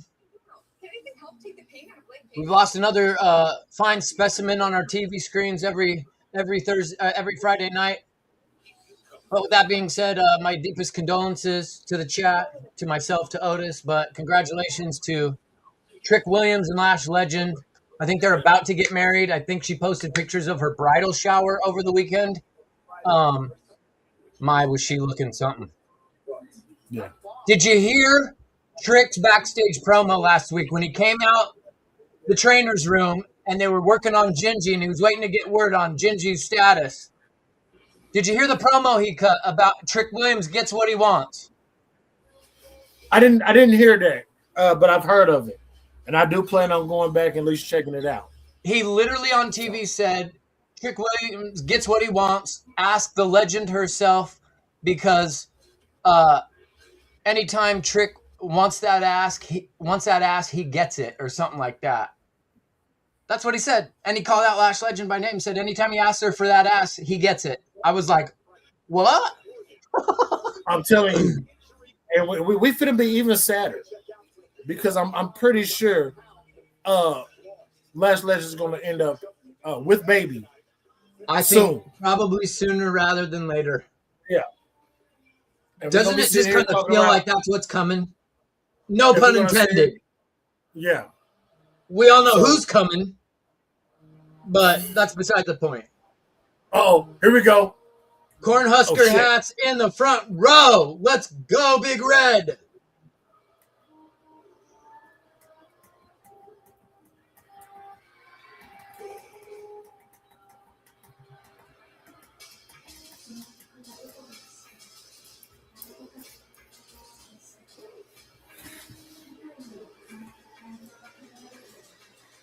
I had to go green with it. Somebody said that Sami Zayn attacking the gingerbread man was ginger on ginger crime.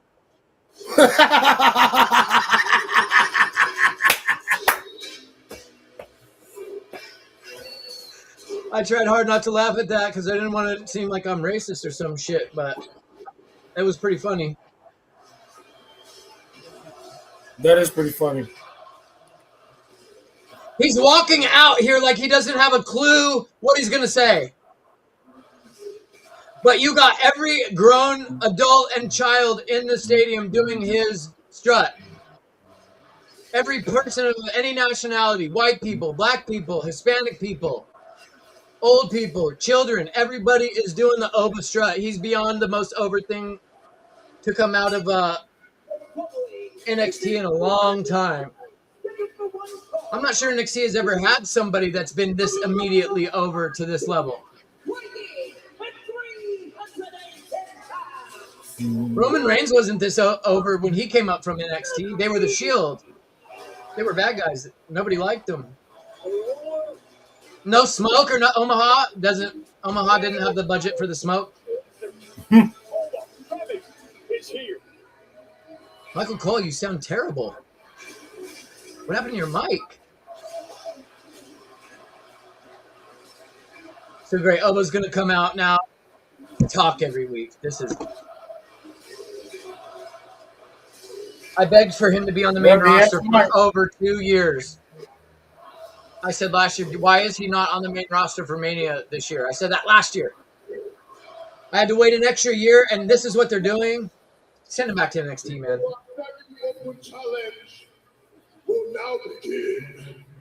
James Ellsworth. No chin. What is the percentage of tickets people purchase for Obafemi? I knew it was going to be Otis and Tozawa. Somebody called this like last week. They said Oba's going to squash Otis or Tozawa. Somebody said that. Hey, Maxine's still employed. Where's Maxine Dupree been? This is a joke, right? This is a joke, right? JD's going to shit on this. So Tozawa literally believes he can take on the ruler. This is not what I want to see with Oba. This is not.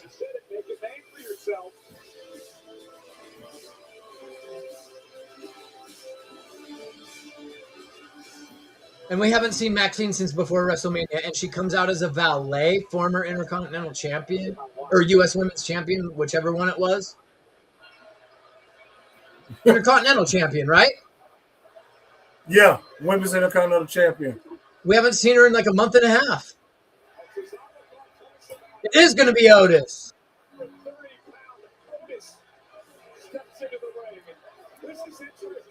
Otis is going to get destroyed.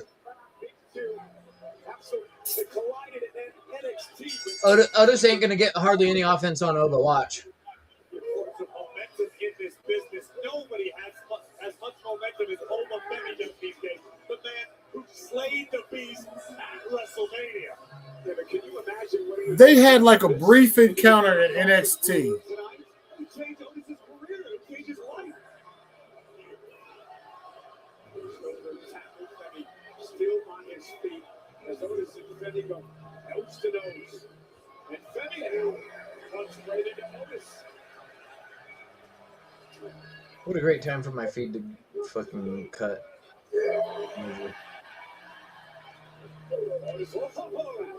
They're going to let New Day. They didn't release the New Day. Yuri. Oh my God! Oh shit! Yeah, that's nice. I missed it. That's tight. Really stoked for that.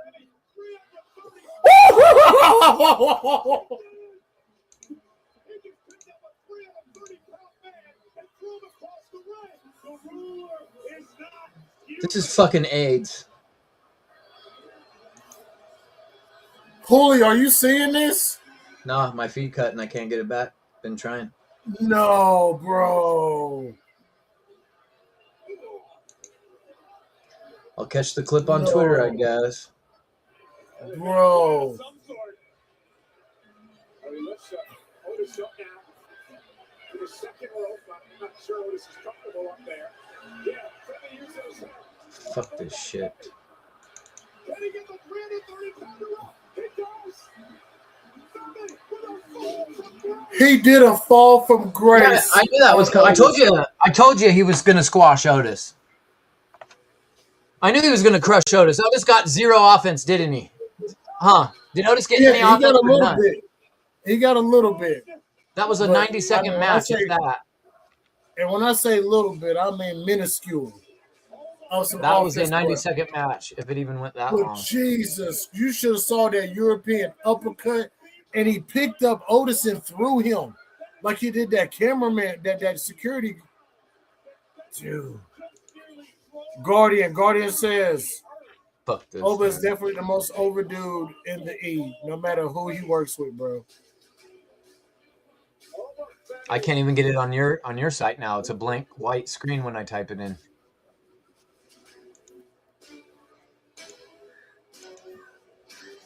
Oh well.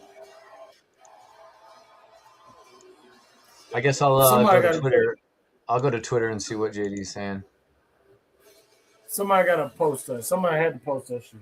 It's fine. No, it's fine. I don't need to get on. It's fine. Don't need you. Oh, Dennis. Hey, thanks for giving me that second spear out there, pal. Well, Sam. JD says we basically knew this was how the Obafemi Open Challenge was going to go. Nobody trusts me. No, you don't trust me. You don't trust me. I don't even know you. You probably don't trust me. Guess what? I don't even trust myself. Who cares, man? We're in the same fight. You're fighting the vision. I'm fighting the vision. Sometimes let's put it together. Here's the deal.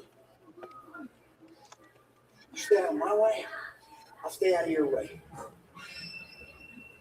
event. Rollins has got problems with Braun Breaker. This man, the OTC. Holy shit, man. Jacob Fatu, Reigns and General Manager Adam Pearce apparently going over the contract that Roman will sign later tonight. For Super F in the chat. against that man. He has arrived. Oh, Jacob Fatu has arrived.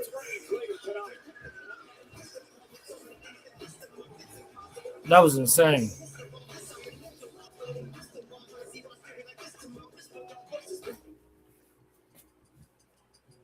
So, how are we liking Raw so far, y'all? What y'all think? What do you guys think as far as where Raw is at right now? There are wonders in the heroes. It's impossible. Nothing's impossible anymore.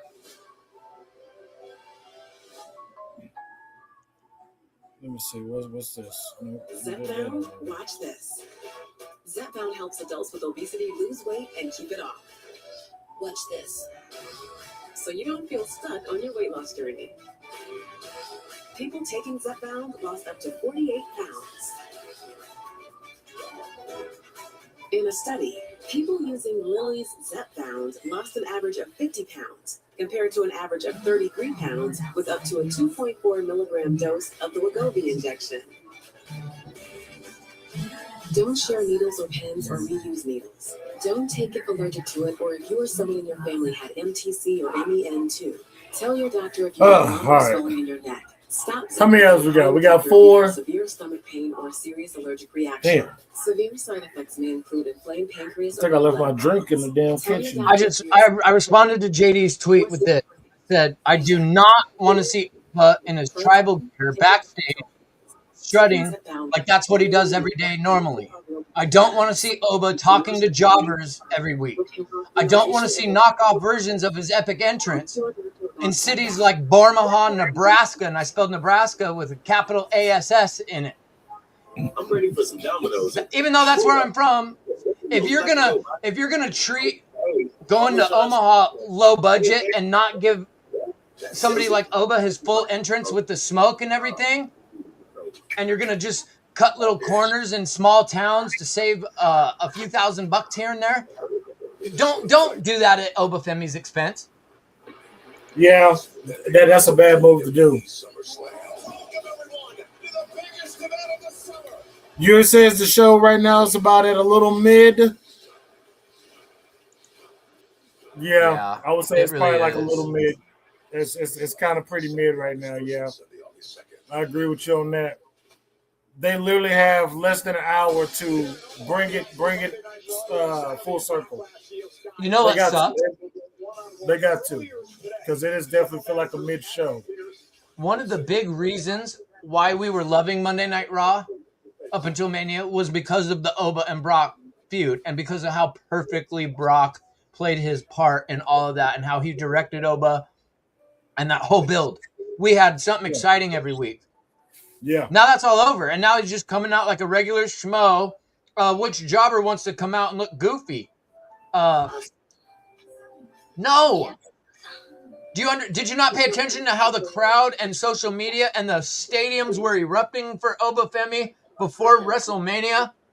If you do this kind of shit with him every week, he's over. He's already established. He's always going to be over. That's obviously a given. But man, what a huge drop in momentum if that's what you're going to do with him after Mania, man. Why don't you keep that momentum moving forward? Make Oba feel like a fucking unstoppable freight train. You're right. Yeah, you're right about that. We got Io and Asuka on TV right now. That's nice.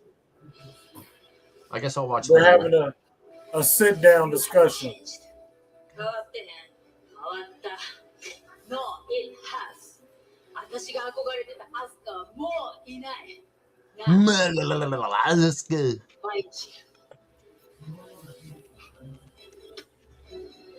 Once again.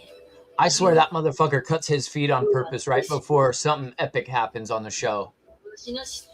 It does this every week, like right at the most epic part of the best match. It just the feed goes away, just disappears. Who are you? 前誰やねん。わしが教えた言うわ。どこにおんねん。プレイヤーの。 Oh, he just cut the feed. This year is my biggest disappointment. わかるかこの屈辱を。I'm down with Io Sky. At Backlash, I'm gonna cut you out of my life. For good. Okay, I got my feedback, but I think you're about 10 seconds ahead. わかった。I am ready for Asuka. I heard her say, I'm ready for Asuka on your end, but she hasn't said it yet on my end. Okay, There, let me she know when just she said said it. it. She just said it.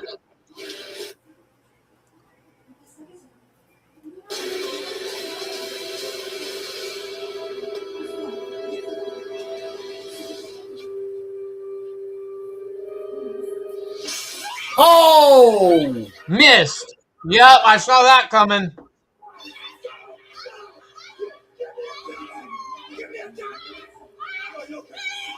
Oh my God.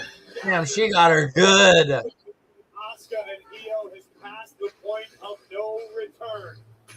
This Saturday in Tampa, Florida at Backlash, one-on-one, the score. Low key, this is going to be a great match. This is going to be, chat, what they call a match of the year contender. Yeah, low key, this is going to be a fire match. It's going to be This a has- sneaky good one. This has every opportunity to be the women's match of the year. It really does. They better let these two ladies cook like they know how to Let cook. them go, man. They got to let them go. Unhook the leashes and let them go out there and go at it, man. These poor two kids in the front row, their goofy-ass dad to the left, and I know it's the dad because he looks just like him. He's trying to get more TV time than the kids are. Oh, we're getting some AAA. Yes. I will be live for this. Noches de las Grandes. Before you would sign the contract, then the treats would arrive and put the real El Grande Americanos. Americanos los hermanos. I'm here with Americano, and they would be Los Hermanos Americanos. right. Well, after surprising. He's laughing. They look so Look at the Creed brother. He's laughing. It sounds so ridiculous. Trios match tonight. But thankfully, He broke character. Lies in Mexico. That means here in Middle America, all bets are off. Now the boys saw how they treat me down there in AAA. All right, triple teaming me week after week. It's ridiculous. So they decided to do the honorable thing and help me out. Probably because they take inspiration from a close personal friend of mine, Chad Gable. Uh-oh.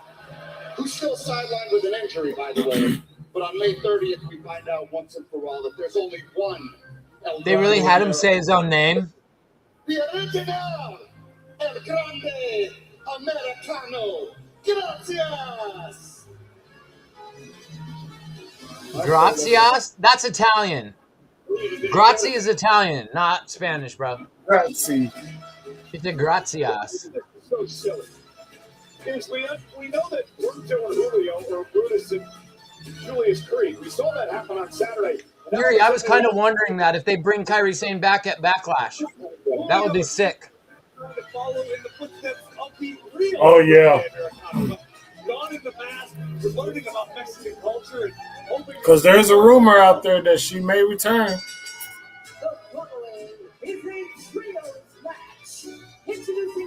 I'm excited to see the little side story Resident Evil movie.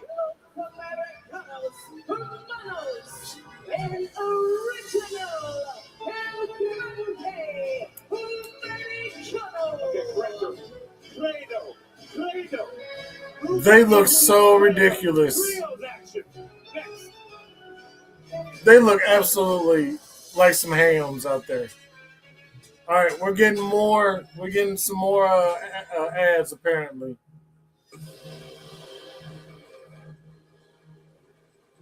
Oh Lord, another Kevin Hart.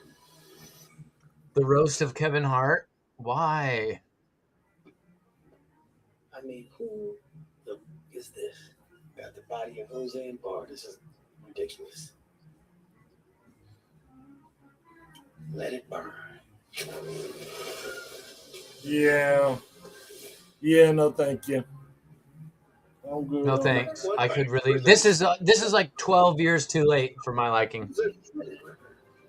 They should have done this like back in like 2015 when he was actually like at the peak and like everybody was talking about him, and he had all the motion and he was everywhere in Hollywood and movies with The Rock and fucking Netflix specials, and now they want to do the roast of Kevin Hart like a decade later. Like nobody cares, bro. You should have roasted Kevin Hart before it came out that he was cheating on his wife. Because once that happened, he pretty much got canceled. Yeah. He's not really canceled, but they stopped really promoting him as heavily as they were. It's all the gear. Oh yeah. You're right. The Resident Evil movie was meh. If Leon, Chris, or Ada ain't part of it and not look like in the games, I'm not interested. Yuri, those characters are the main characters of the Resident Evil story. If you read the interview with the director of this Resident Evil, he said he knows nothing about the gaming side of the story. He said that story is told very well through the games. He doesn't want to try to copy and mimic that because he already knows he can't match it, which is why he decided to create this little sub-story of events. Like this movie is happening during the events of the main movies, but it's like a little side quest if you were playing the game.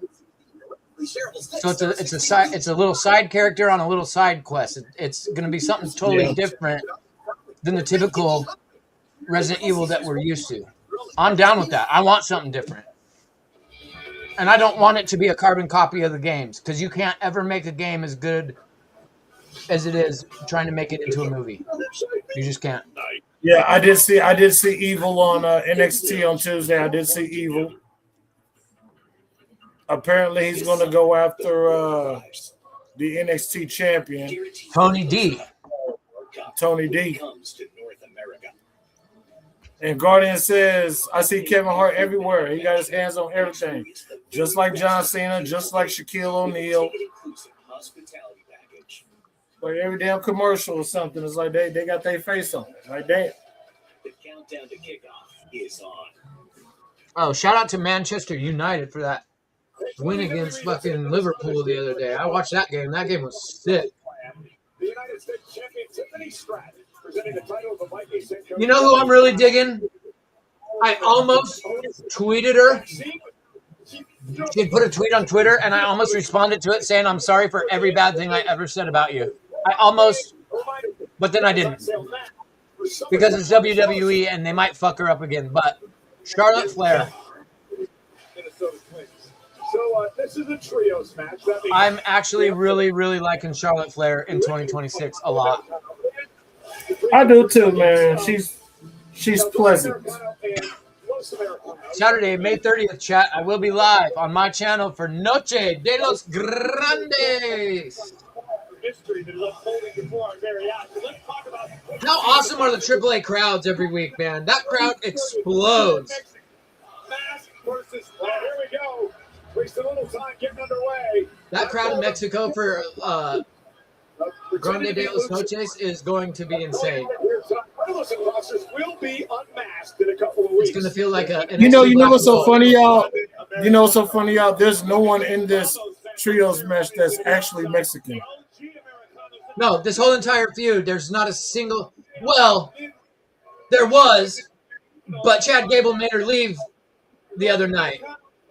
Andrea Bazarte, the woman that had to leave AAA, that's actually who Ludwig Kaiser left Tiffany Stratton for.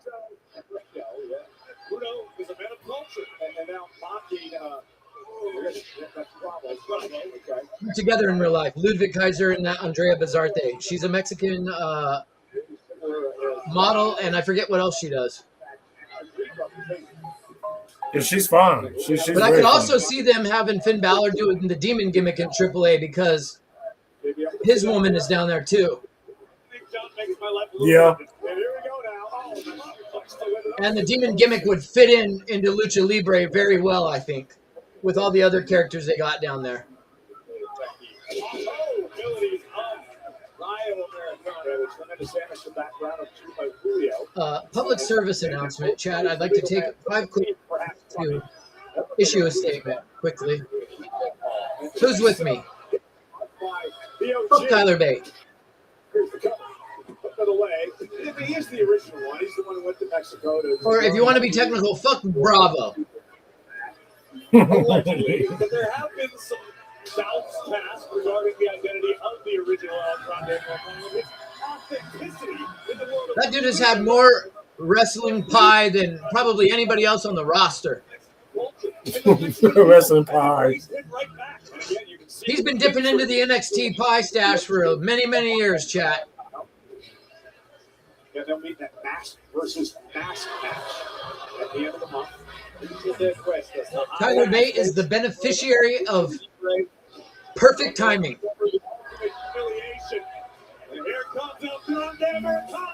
Think about it. He comes in when Liv Morgan's already there. He meets Liv Morgan.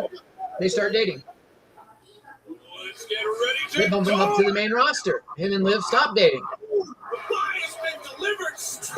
Yeah. We don't see Tyler Bate and Pete Dunne for a long time. They come back. There's a new group of women in the company that think that they're just coming in for the first time. Nobody's talking about, oh, hey, by the way, he was here a few years ago and he's already smashed with Morgan. So everybody thinks, oh, who's the new guy? He's a good-looking dude. So he gets Lola Vice. Hey, Then didn't another Tyler Bate wave have comes Dakota in. Kai too? Now he's got a new gimmick. So Ruka sees him. Who's this new guy? So every time a wave of women come into the WWE, they think Tyler Bate's the new guy. He's been around for 10 years plus. Crazy. Hey, didn't Tyler Bate get Dakota Kai as well?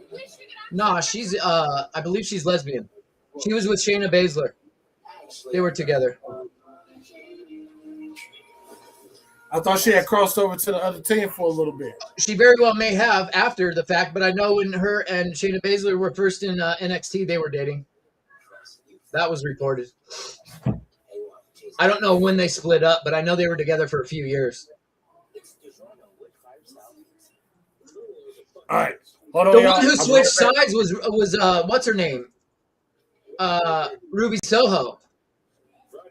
Oh, yeah. She was a known lesbian and then met a guy wrestling, and now she's married with a baby. So go figure. Good for her, right? Oh, maybe she was bi. Sorry, Chad. I don't mean if she had came out and said she was bi, then I stand corrected. But I thought she was strictly with the females. Which at the end of the day, it doesn't. We're just speaking about this. It doesn't matter. I don't care what anybody's sexual preference is. I have no problems. It's just not typical. The people that I've known that prefer the same gender, that are attracted to the same sex, all the LGBTQ people I've met in my lifetime have never, ever been on pro one side and then they flip to the other side. That usually typically doesn't happen. According to my knowledge. I'm not LGBTQ, so I can't say for sure. True. And I'm realizing the more I talk about this, the bigger of a hole I'm digging myself. So we're going to change the subject before my words get twisted and people start clipping me acting like I was saying shit I didn't say.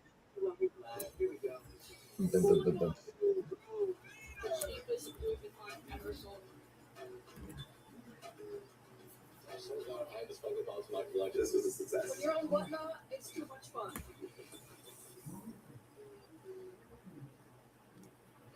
We got trios action on Monday Night Raw as the original El Grande Americano and Los Americanos Hermanos, Julio and Bruno Credo, are battling the real El Grande Americano.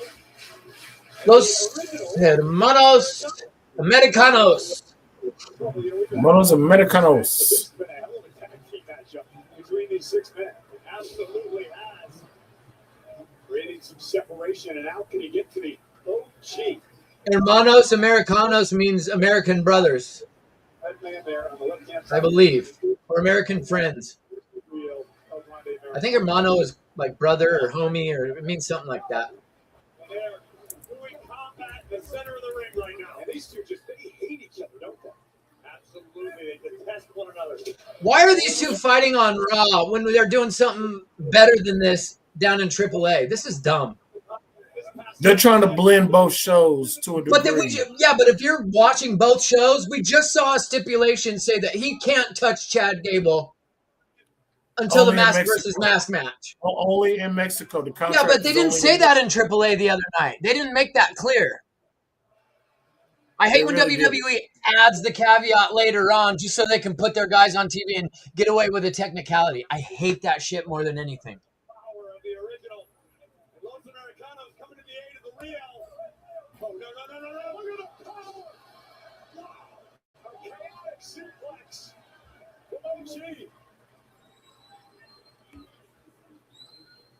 And Chloe ball off the apron. Now Wild wiped out.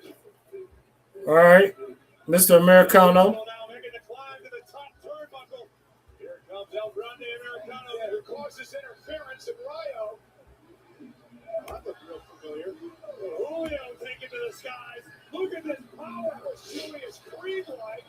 Moonsault. God Oh, wow. damn, that was a super superplex. Good Lord. That was awesome.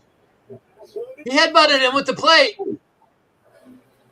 Oh! Los Americanos, hermanos, sent to the outside. Big ring. Bravo Americano from the top. Big splash for the win. Cover. Splash. I hate Michael Cole calling him OG. That's so lame. Victory was at OG Americano. the original El Grande Americano. Yeah, but this whole match he's just been calling him OG, not even OG Americano, just OG. Matchup here tonight. It's not his name, Michael Cole. Serious is the rivalry between both Grande Americanos in Mexico. AAA has reached nuclear levels of disdain for one another. Goodness. Oh shit! Rivalries in recent history in all of Lucha Libre. How the fuck are Mexicans offended that this whole storyline is six American white guys? Oh, well, sorry. 3 European white guys and 3 American white guys. Again, Bravo Probably. and El Grande now running interference. Not a one cell of DNA Spanish or Hispanic in any of them, I don't think. Fredo brothers. Definitely not the Creed brothers and Ludwig Kaiser. Tyler Bate don't have no Spanish. Well, maybe Tyler Bate does have Spanish in him. I think he is part Spanish, actually. I think he know. Yeah, I think he actually knows some Spanish.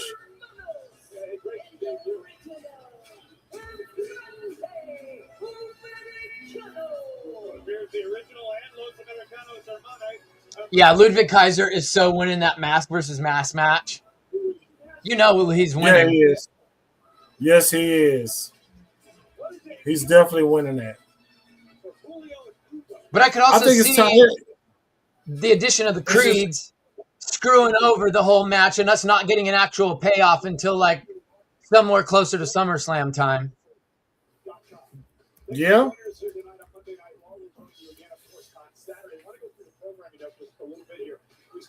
But I don't want to see these guys on Monday Night Raw or SmackDown. Let them cook on AAA. Yeah, they're killing it. They're killing it. The AAA audience is clearly not the same as Raw. This is two Hell different no. demographics we're dealing with here. Big time. Yeah. Monday Night Raw, this is the brain rot audience that just wants to sit there and be on their phone and be like, oh, that was funny. Yeah. Back to my phone. What?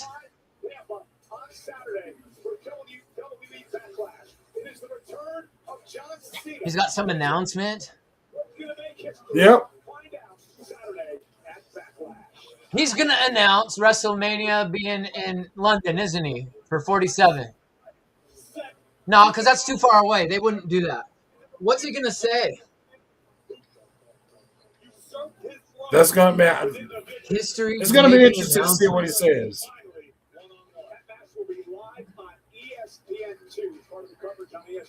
that we're going to be able to see AAA on CW for free on the CW.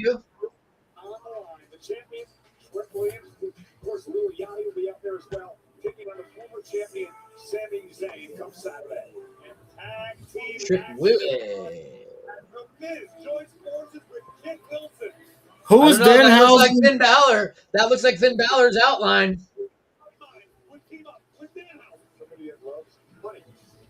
I swear to God, if it's Demon Balor, I'm gonna. If TKO saw that picture of Demon and Danhausen at WrestleMania and they want to make it into some comedy shit, I'm gonna lose my mind. I'm gonna literally go off. I am going to swear profanely, profusely. I'm gonna have an epic crash out on my channel.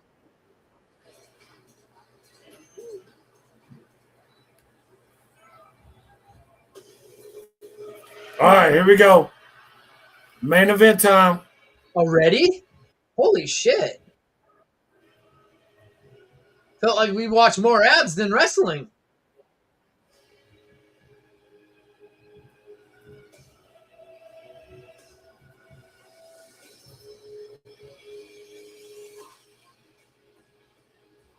The Knicks are destroying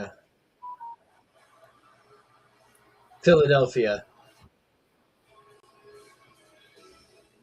Hell, I imagine that they would.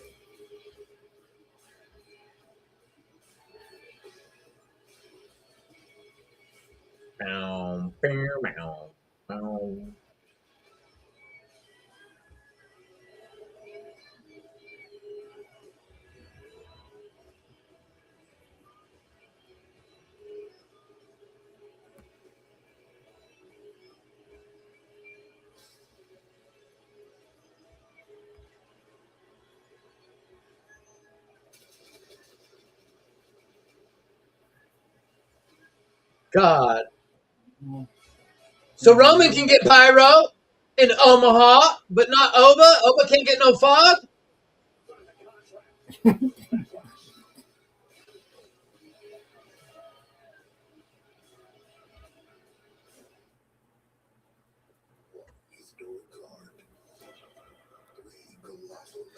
I promise you, JD is going to talk shit about Omaha, Nebraska at some point on his broadcast tonight. I promise. Oh, yeah. He always dogs out Omaha. Every time they're in Omaha, he talks shit. Is that Nate Diaz? Yeah, that's Nate Diaz. Ngannou, Yep. Nate Diaz, Ronda Rousey, and Carano? All on the same card? Oh, that's a big fuck you to the UFC. That's 2 middle fingers to the UFC. Which is kind of crazy because Raw's on Netflix. That, yeah. That's rather interesting. What fight promotion was that? I didn't see what fight promotion they were just promoting. Did anybody catch the promotion of that fight? Or was it? It's probably just someone we've never heard of or something. Yeah, I think it's something like that. When, that's coming up this Saturday? I think the UFC has a pay-per-view on Saturday and Backlash Saturday. Oh, Saturday's card is loaded. I got to tune in to see my boy Nate Diaz. And I've been wanting to see Rousey and Carano since they announced it. Yeah, that's going to be a fight. That's 2 old ladies that I believe are both mothers. I don't know how they're going to fare fighting each other. It's going to be weird. Ronda's probably going to fuck Gina Carano up. I'm not going to lie.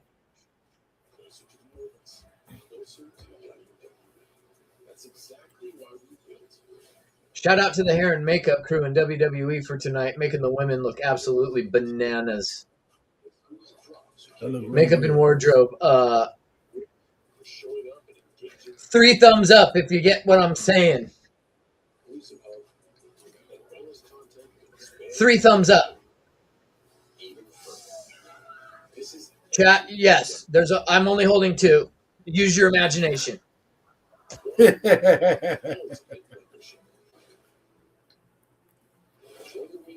All right, 5 seconds left. And it's weird to have the Usos hopping shows like they're with Roman, but they're not really with Roman. Because they keep showing them in segments on their own. Yeah. The door is open for the World Heavyweight Champion. Roman Reigns is here. More pyro for this guy.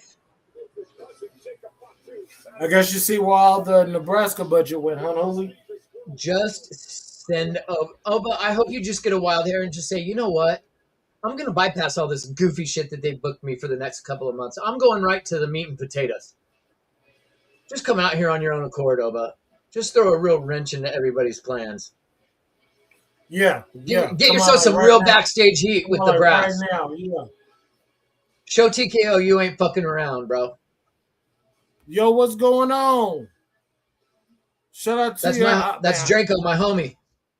Oh, that's Draco. Okay. What up, Draco? Shout out to you, Brody. What's good, dog? Woo. I didn't realize they were doing the contract signing tonight. Woo.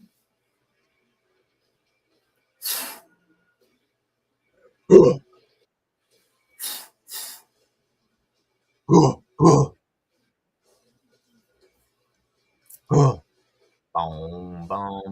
boom.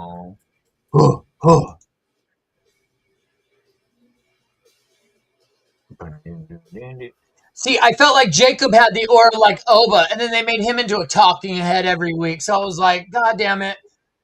But okay, fine. But I'm not going to accept them doing that with Jacob and Oba both. I'm not.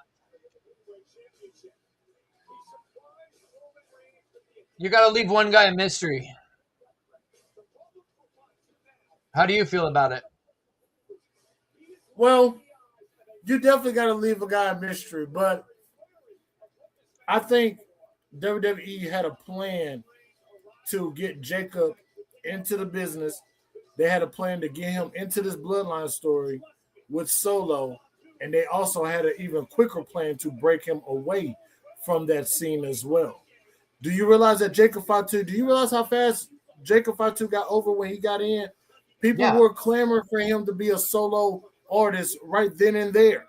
It was much like Oba Femi. Not to the level immediately as Oba, but he was immediately over Jacob was. He was. I see what you're saying. I agree with you on that one. He so was. For Jacob to be in this spot right now, if he wins the title, and if he wins the title, and there's a possible that Roman may drop that title. This may be just I don't even want to say a hot potato type situation, but you got to make something worth of this Jacob and Roman match. You have to kind of almost show where the money is in this match, and it can't all just be Roman. It can't. Jacob got to have something. And Jacob is so over, and then they got to make him a heel in this situation. Yeah, but he's a face on SmackDown. Acknowledge me.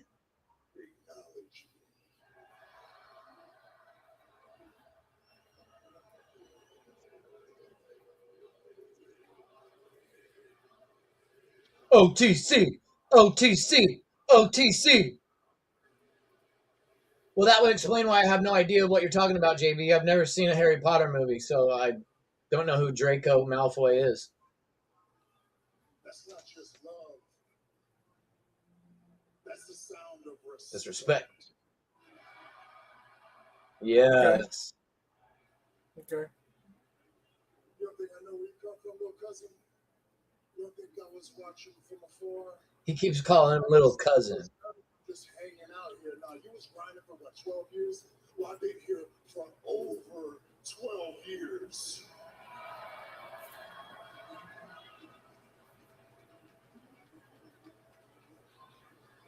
I was the one in this company that had my foot holding the door open for Solo. Solo was the one that brought you in, huh? Well, guess what? I brought Solo in, therefore I brought you in. And I will be damned if there is not respect to be had in this business for me. Ooh, Roman looking like he's not fucking playing tonight.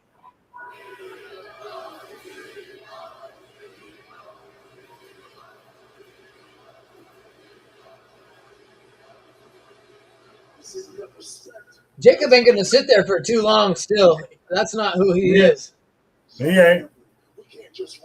He looked like he's jittery already. Like he's fixing to just leap out at Roman out of his chair.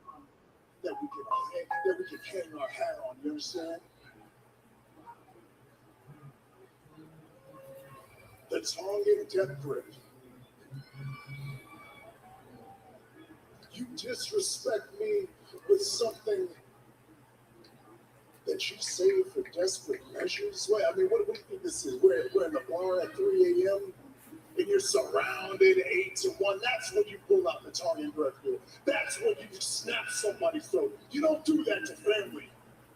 You don't do that to your own. You don't do that to your tribal chief. Hey, hold on, what? Come on, Jacob. Tribal What? chief? Hey, that's when you got it all wrong and you don't understand. Yes, I am desperate. Yes, it feels like it's just me against the world. Yes, my back is against the wall. So I have no other choice but to take you out, take this title, and everything that comes with it. Yeah, I mean, Better keep it 100. Then I'm gonna put a chokehold on this game, and I'm gonna squeeze out every dollar and every cent, just the way this company been doing our family for decades.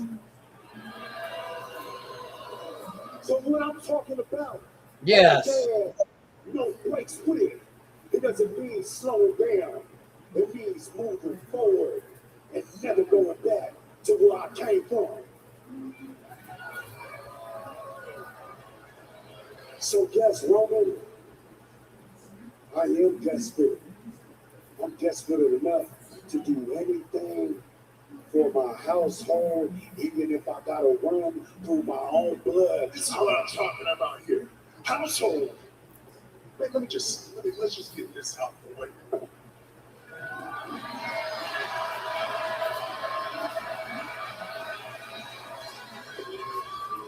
You over here talking about your household.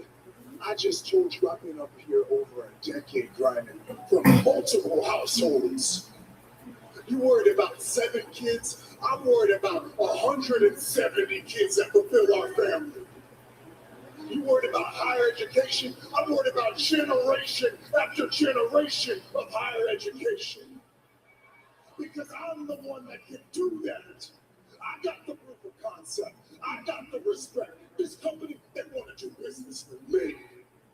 I already told you, I told Brock a long time ago, this is all mine.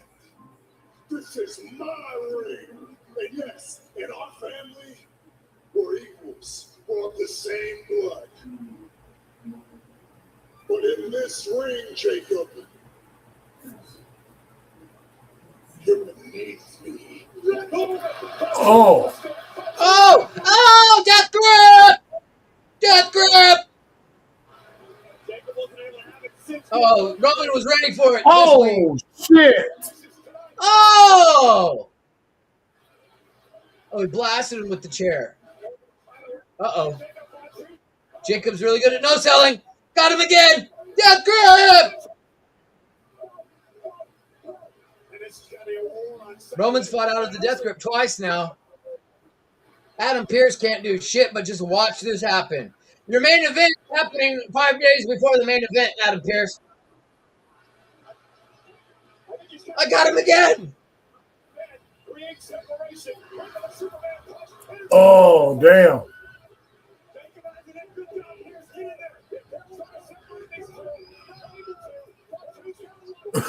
Roman got Pierce. Oh.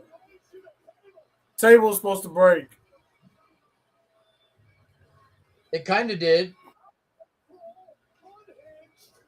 That table broke. The table breaking in that way was exactly how this episode of Raw went. Just kind of meh. Like Soul Ruka's Soul Snatcher. It was like you were getting really excited, and then it just was like meh.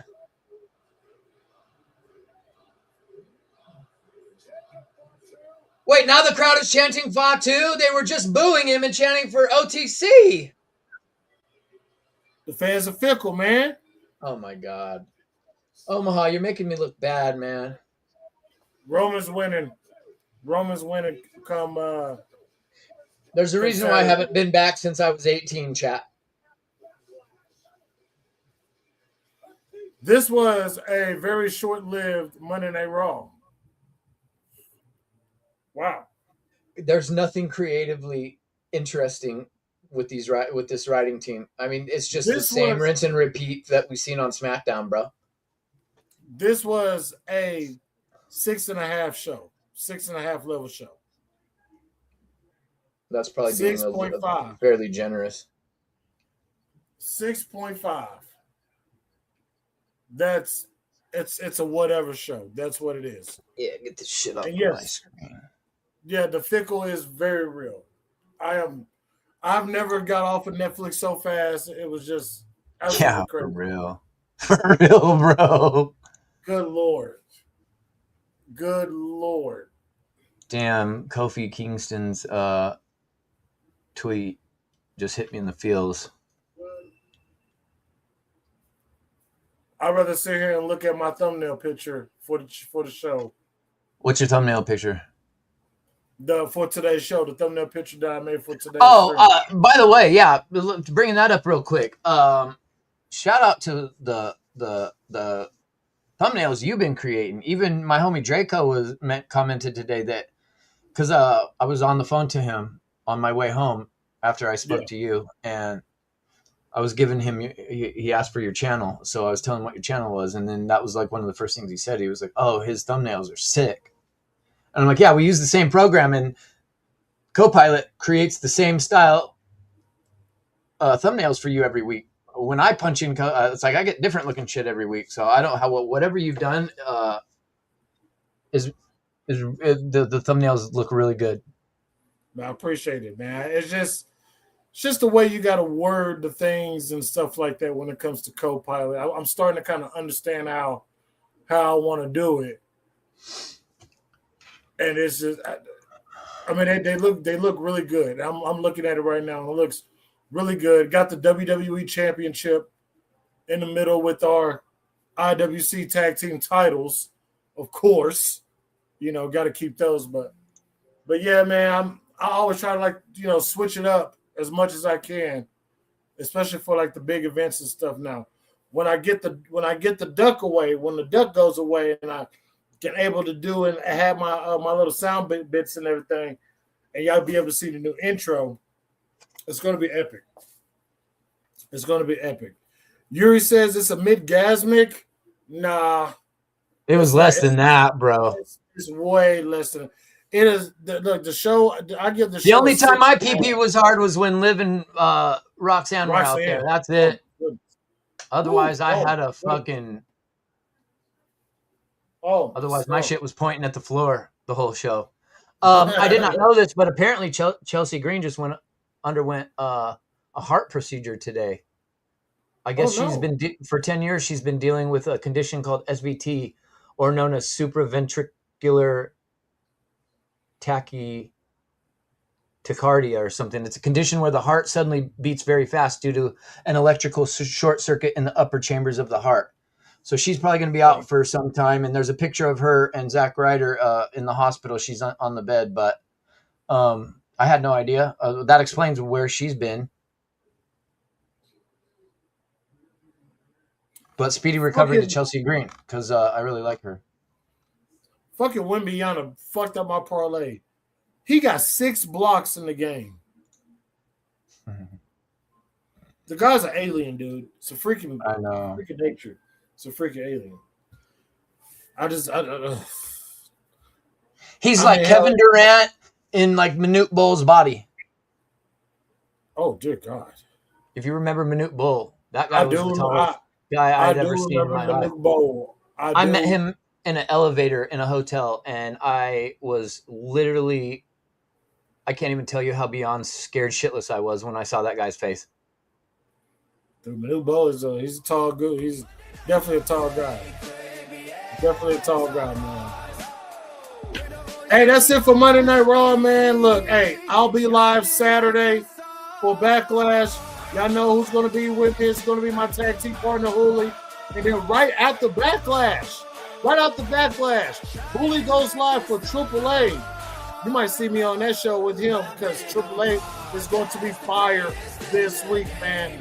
And after what happened with Saturday with Laredo Kid and Phoenix, come on now. They threw AAA was great. They threw coins in the ring to show respect of a great match. I can't wait. So I'll be on Hooli's channel Saturday after Backlash. He'll be over here for Backlash on my channel, man. I want to thank you guys for being here, man. I got lots of content. You might get a couple of shorts throughout the week or something like that. But thank you guys for being here. Make sure you hit that like button. Hit that subscribe if you haven't subscribed already. Press the bell for all notifications. And, of course, you know, like I say, if you got it, mark it.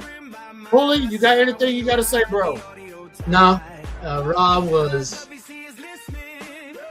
I don't know what I've been expecting since WrestleMania's come and gone, but I guess we're back to the same old shit. So there were some good things. I feel bad for Soruka. She botched at the worst fucking time of the whole segment. So that was unfortunate. But I think we'll get past that. She's already made her first impression, so this will be just a little blip in the road, but nothing really inspiring out of Raw. I mean, they're really making Oba feel normal, regular. They're making Jacob Fatu seem just regular. Yeah, we'll see. I am excited. The card for Backlash looks really good, so hopefully Backlash is good. But we got to deal with more hosts, Cena. Like, are they going to do this all the time? Yeah, but I think it's okay. I pray. Let me not say I think, but I pray that it'll get better. Definitely, I hope that it'll get better because, my goodness, it could be so much better. And I'm like you, you know, once we got past WrestleMania and stuff, bro, I kid you not. I kid you not, man. But I guess we'll see what they do next week. Are they going to disappoint us or what? But anyways, we're going to get up out of here, man. I appreciate y'all, man. Don't forget to subscribe to the channel. And I'll see you guys Saturday for Backlash and for AAA on Hooli's channel, too. Until then, man, we up out of here. Y'all know what it is, man. 4 letters, 1 word. No.